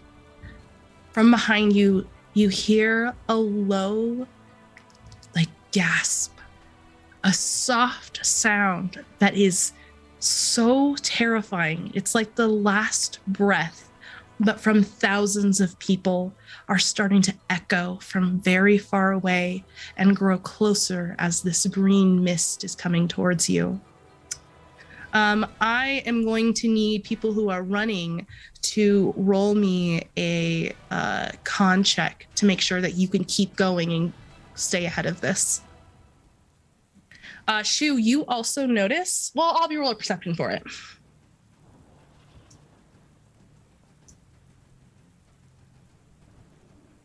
Just a straight con check. I see Straight con check nothing tonight. Don't forget, you guys can use your destiny points to re-roll with a +2. So much better. Yes, 19 perception, 14 con check. Okay. Surat, what was your con check? I was going to be re-rolled. Okay, go for it. Villain point. I mean, whatever they're called now, destiny point. Destiny point. Shu, with your perception, you notice that the 3rd item is not beeping. It's not like flashing any at all. All right. Shu is gonna like try to tap the necklace and say, "How do I get you out of there?" Shembra is just like, breathe in and out, and then the tapping sound, it's like a fishbowl, like it's just like loud and obnoxious. Yeah. And she just clenches up and she does the thing like where someone's at your door and you don't want to answer, and they kind of like, you kind of just wait and see if they're going to insist on knocking again. Okay. While you're waiting, ignore him. While you're waiting, you guys are currently staying ahead of this horrible gasp sound. The green smoke is not catching up to you, but you're starting to run like as into a maze. You can't. You're not familiar, at least Surat is not, with the way that these alleys are coming to an end, and you're starting to get into difficult places where there are dead ends. I need another round of con checks to stay ahead of this, and also, let's see. I want to look at Shu. Shu, do you have any skills that would be helpful to navigating the city since this is your hometown? Yeah, I mean, I'd say likely I'd say likely a bit of history in terms of having to hide out from Xiao and the rest of the goons. He's had to, on many an occasion, slip into different alleys, find different spots where he could take like either a long way around or just maybe a more sketchy way around so he doesn't run into that. Perfect. Yep, go ahead and do that. Okay, so that'll be... Also, Shu, you're having an advantage to staying ahead because of your speed bonus. Sweet. That's a 19 for the history. Perfect. Yep, you are able to stay ahead. You guys are dodging through these alleys. Surat, you're having a hard time keeping up with Shu, actually. He's starting to get ahead of you, and he's just turning these corners so sharply, navigating perfectly towards the wall. Hmm. So This way, Swaraj. if I'm losing him, I'm going to go up. I'm going to go up the side of a building, like grab onto a window, climb, and get up onto a roof and start to go roof to roof instead. I love that. Okay, yeah, you're going roof to roof. I am going to let Tori say, are you staying in there? Shu, are you tapping Tori's fishbowl? Yeah. Mhm. Sounds terrible. You, Hey, Tori, you are once knocking again. again. Dun, dun, dun. Shembra, we need your help. Fine. And like the genie coming out of the lamp, smoke starts to spill out of the ruby necklace, and the necklace actually kind of floats out of your hand, Shu, and goes like floats in the air where Shembra will like fill into it basically, and the smoke becomes solid. And she looks incredibly annoyed. What? She was gonna throw the thing at her. What?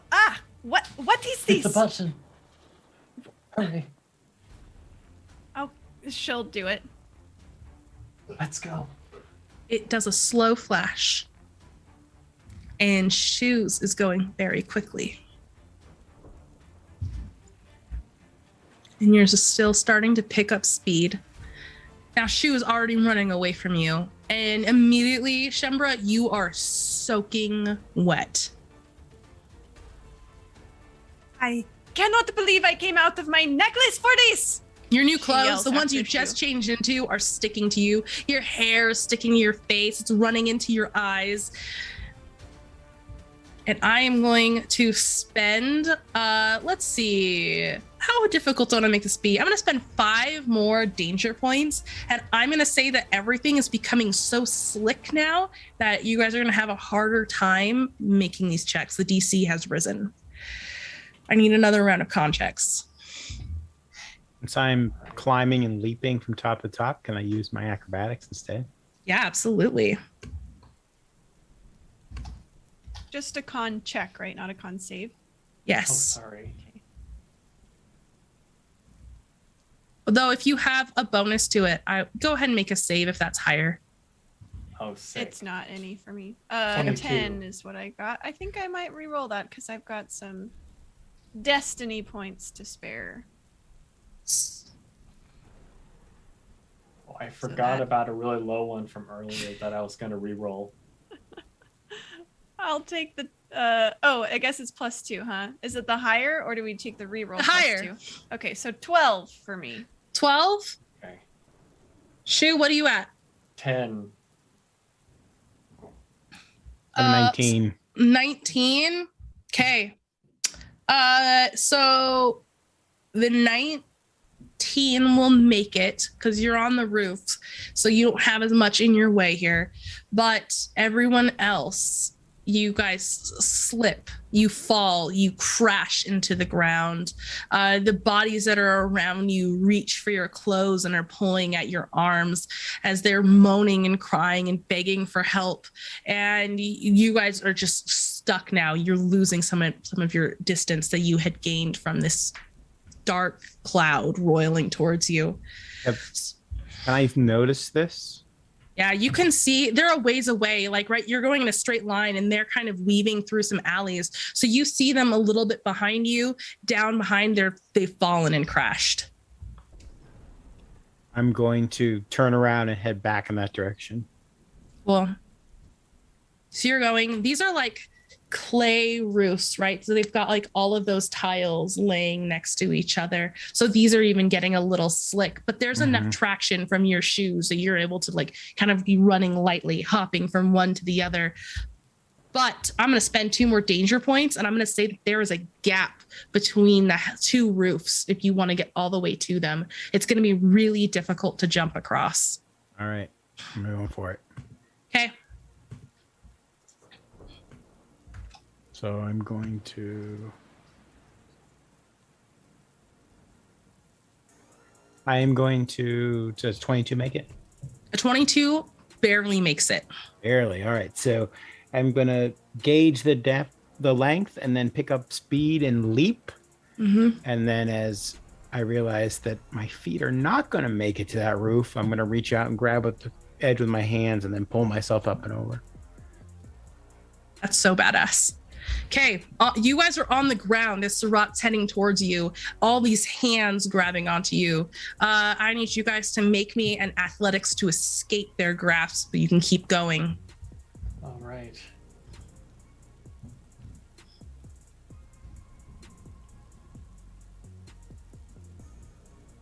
$18. I'll re-roll again. Although I don't know if it'll be way better because I am not good at athletics. Okay, that's worse. So 9. 9 and an 18. An 18 breaks away from their grasp. And Shu, you now have a choice. Do you run away? Or do you leave Shemra behind? Or do you help her? Your mother's voice flickers through your head, begging you to survive. If you survive, she survives. Shu is going to he's going to cast a grease onto Shembra to hopefully make it so that they can't grab onto her anymore.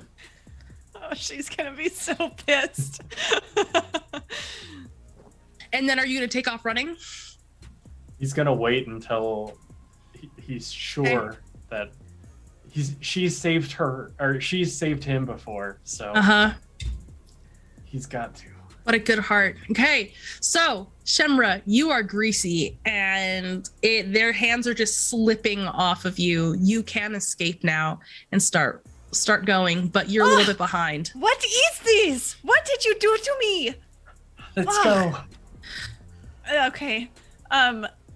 Now when she escapes and starts running again, she has literally now zero concern for anyone's safety except for her own. Shu's a little bit, but like as far as like the other people in the town, like she will start eldritch blasting people out of the way. She does not care. She does not care anymore. She's getting the heck out of this place. She's covered in grease. Her new clothes are wet. She's freezing cold. Gross people are grabbing her and coughing in her face. She's done. She's done. She's had enough. Yeah. All right, Surat, you see from your vantage point, since you slowed down to look ahead of them, there's like the way is collapsed. There was a bunch of boxes stacked up along the side, and they've all fallen and are blocking the path that they're currently running along. Okay.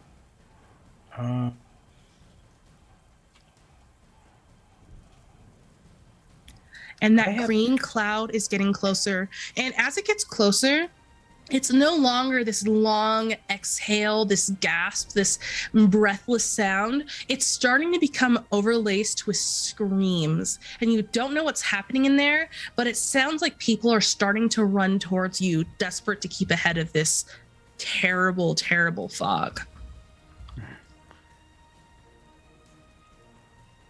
I'm going to look back towards the fog and the screams, consider going to try and help people, take a breath and know that getting out is more important at this point. Don't freak out. Going to run, and as I do, I'm going to pull my rope out and look for a chimney or something I can tie it on to drop it down so that they can use that to get up and over the boxes a little bit faster. So you're up here, right? And you see that down over here, there's another building that you could jump to that has like a clay chimney that you could attach this to and drop down to them. But it's going to be quite a jump down. It could hurt. Okay, I will definitely do that.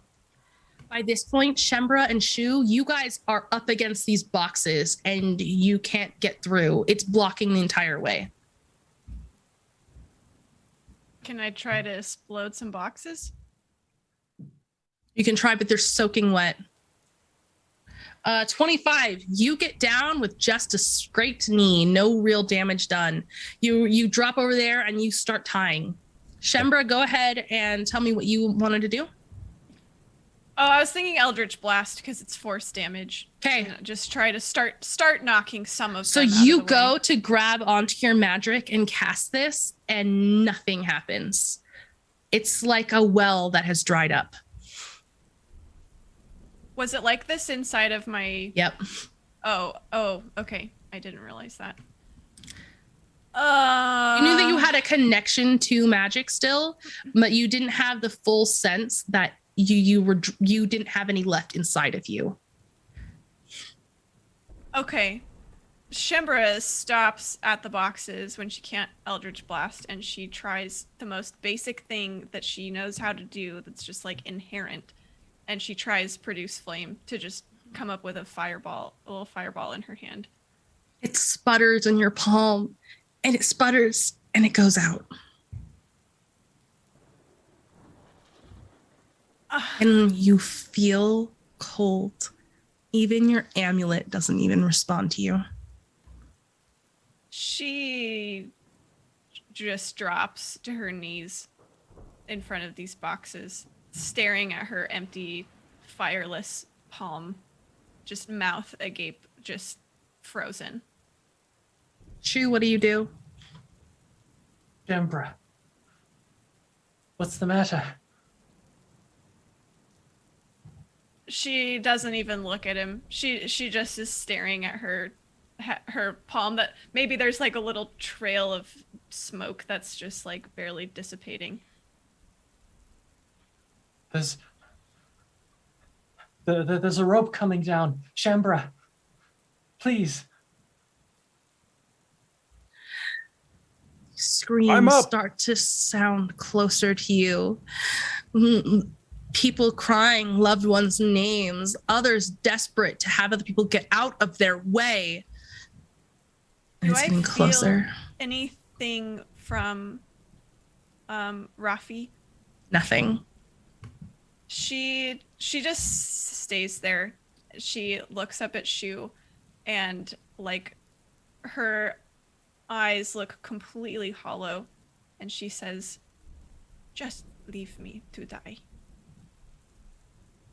Shembra, Bamora, the Enlightened One. I don't know what's going on with you. It looks like something has happened with your powers. We need to go. But you're more than that.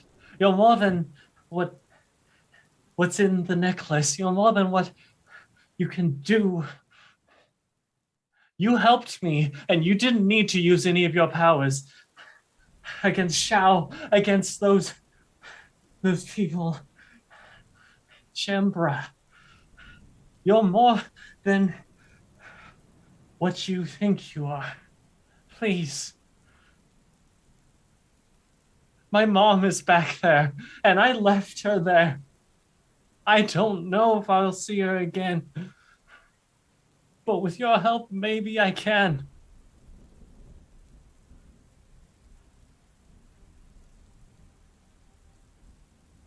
She looks back at the horde. That's what it sounds like now. And back down at her hand.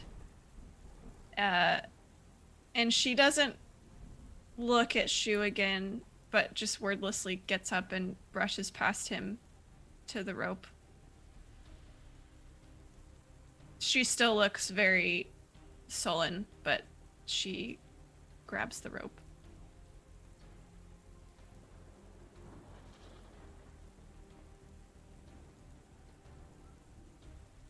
Would you like to try and climb it? Yeah, that was the plan. Okay. Go ahead and roll me a strength or an athletics, whatever you prefer. And I am going to pull her also. Perfect. Have advantage. Okay. Roll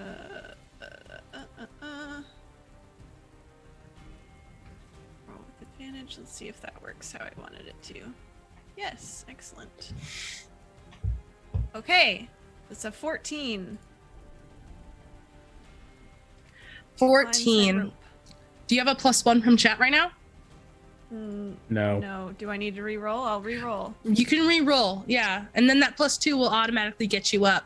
But basically, your guys' DCs are a lot difficult because of the the danger points I spent earlier. Yes, I'm also bad at athletics, so it makes sense. All right, well, the 14, so the 16, will that be enough? 16, yep, you get up. Okay. Now you're up there. You've climbed. You're pulling yourself up onto the roof, and then Shu, down below in the alleyway. The horde is caught up with you. Your back is to these crates. Their hands are reaching for you, for the little bauble on your shirt, for your entire being as they're screaming, begging to be saved, and you and Surat disappear.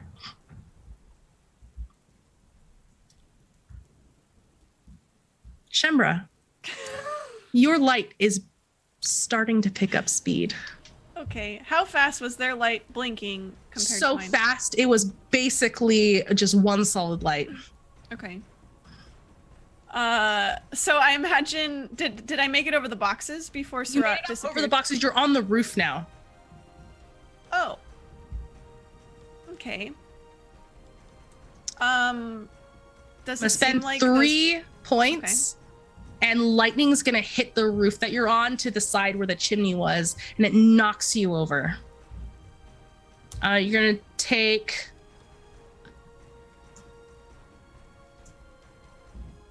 3 damage. Your knees are skinned, and as you look up, little bits of clay embedded in your back from where it exploded. You see that this cloud is so close to you. And down on the streets below, you can see the people who've been caught by the crowd suddenly have all those little spots on their faces and their body and all their exposed skin sprout sharply with stone, and then they turn into stone. Oh, so they And stopped coming after me.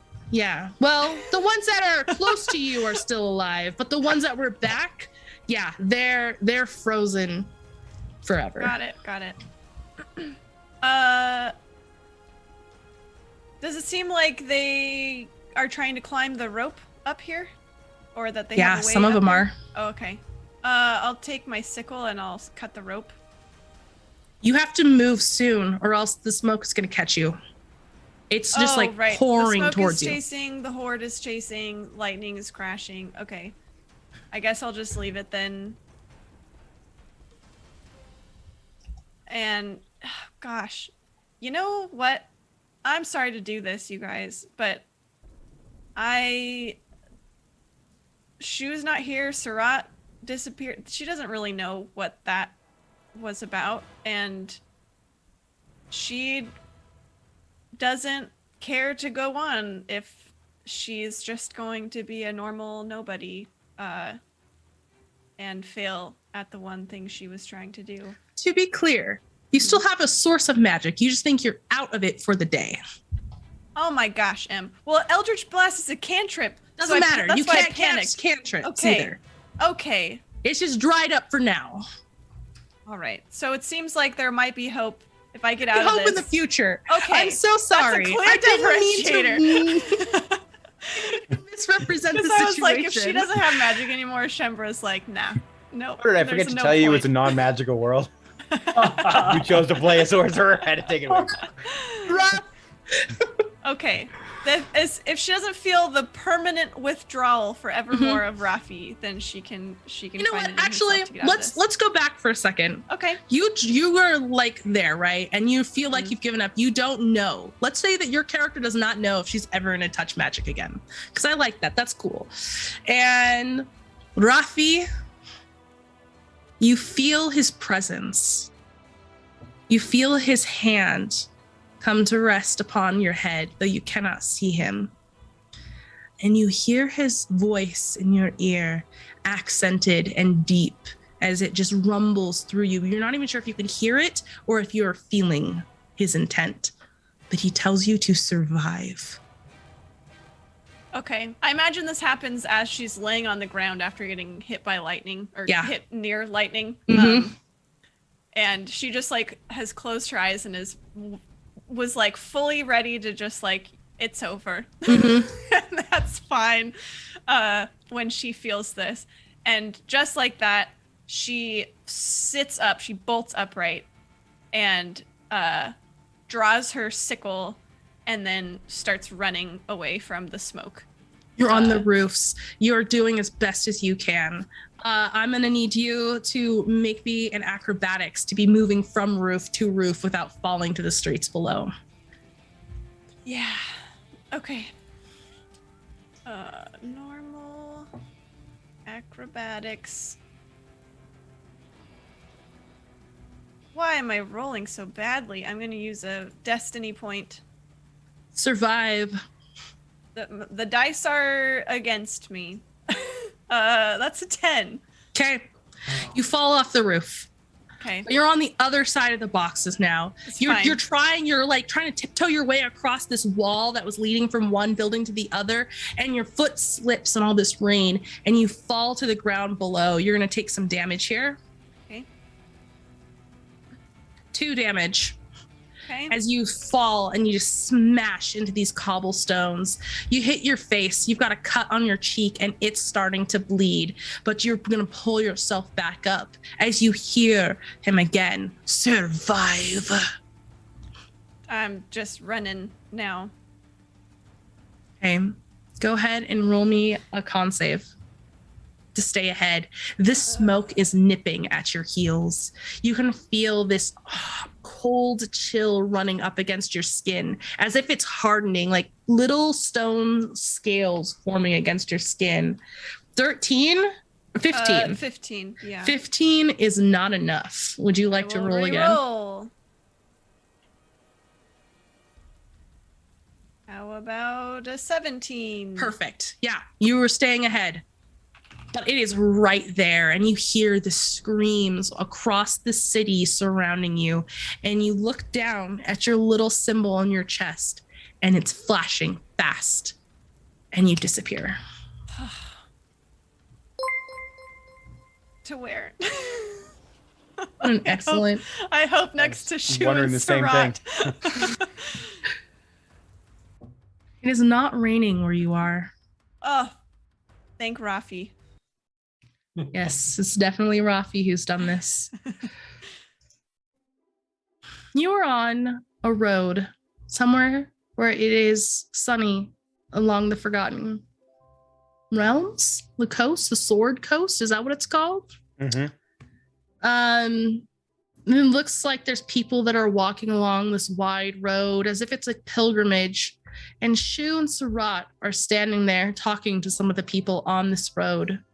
Shu and Sarat, you have found out that you are on the road of the Way of the Lion, and that it is a one-way road to Candlekeep. You all see Shembra arrive, worse for wear. Covered in grease, bleeding from my face, soaking wet, pissed. She's got like crazy eyes right now too. Crazier eyes than usual, I should say. What would you guys like to do? She's running up to her and saying, Thank goodness you're okay. I'm asking everyone if they saw well, and you can kind of see him look down a little shy, maybe a little bashful. Well, for you. You left me. You two both left me. We had no control over it, Shembra. These things took us.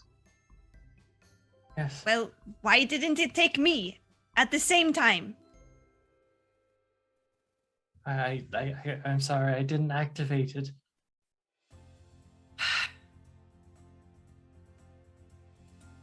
Fine. You can both still be my entourage, even though I am very angry, but I am not part of your entourage. I need to... Where are we? What is going on? We have been sent to where we need to go.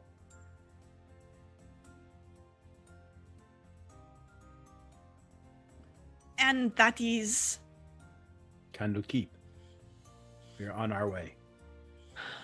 And we must ask for Magan, Mogus, Mago. A good friend of my commander's. You mean the commander who tried to take my magic? Yes, that one. And why should I trust him? What he says? He is a good man. He was trying to do what he thought was the right thing.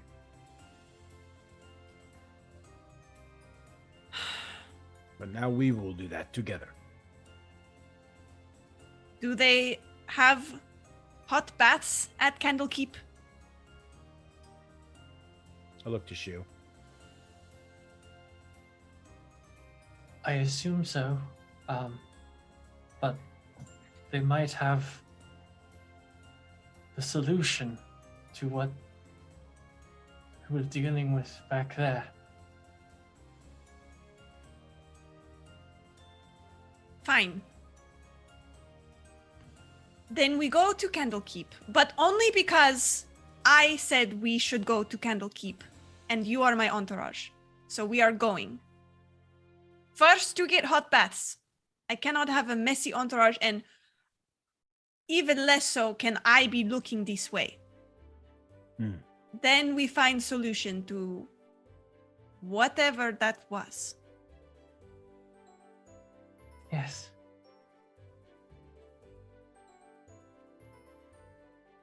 I think the solution is more important than the bath, but let us go.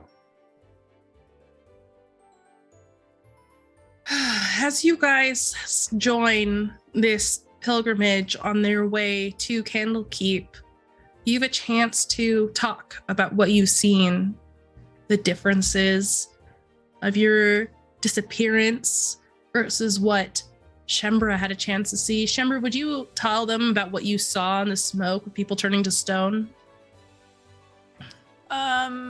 Yeah.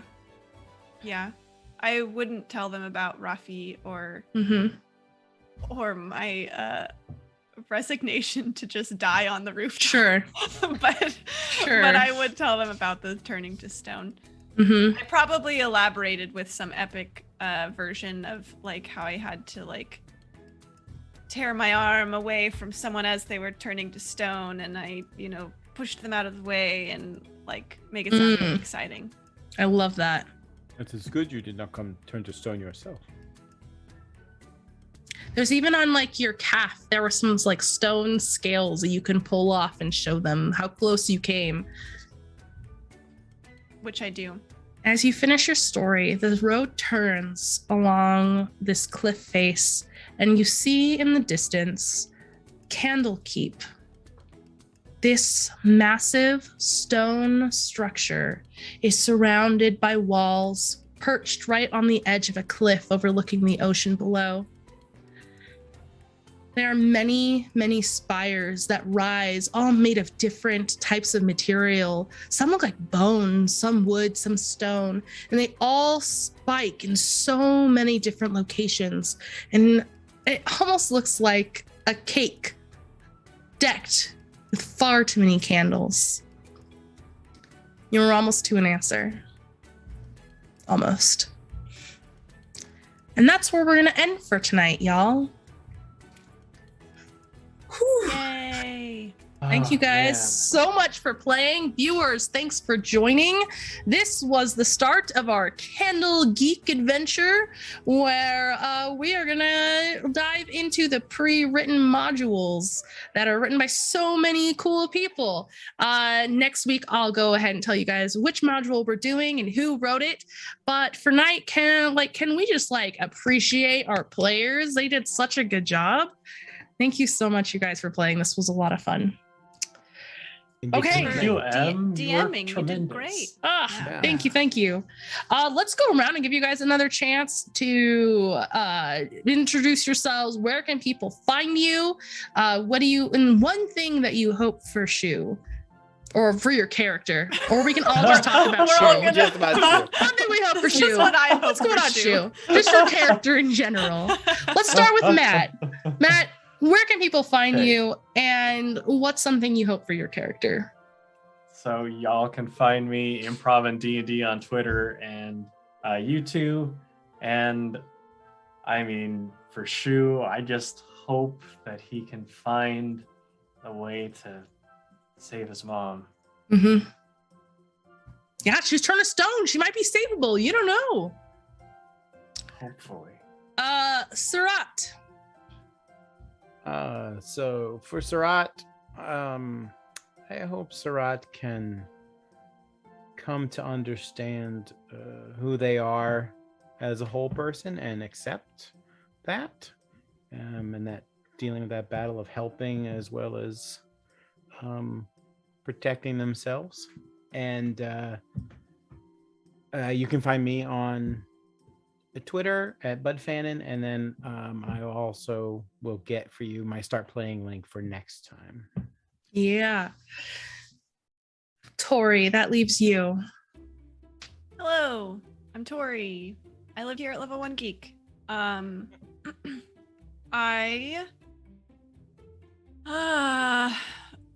Shember, I mean, Shember's just perfect already. I honestly think she's exactly where she needs to be. No, I can't decide. I mean, what Shembra hopes for is that to finally earn the approval of Rafi, but Tori, I don't know, honestly, if I want that or not. So I'm on the fence still. But it could go either way. We'll see.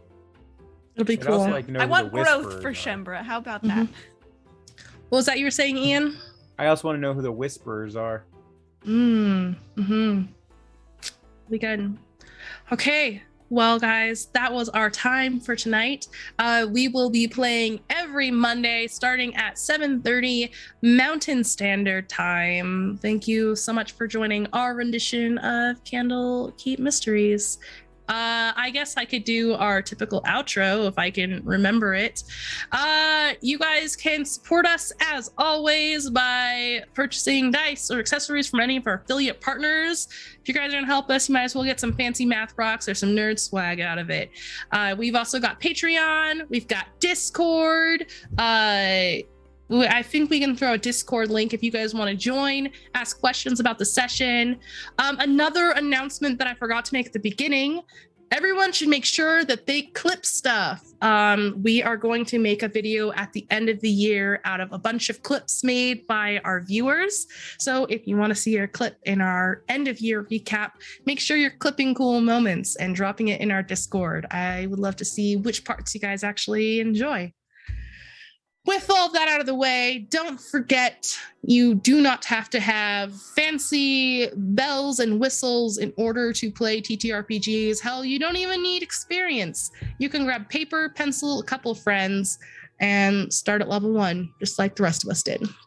See you guys next time.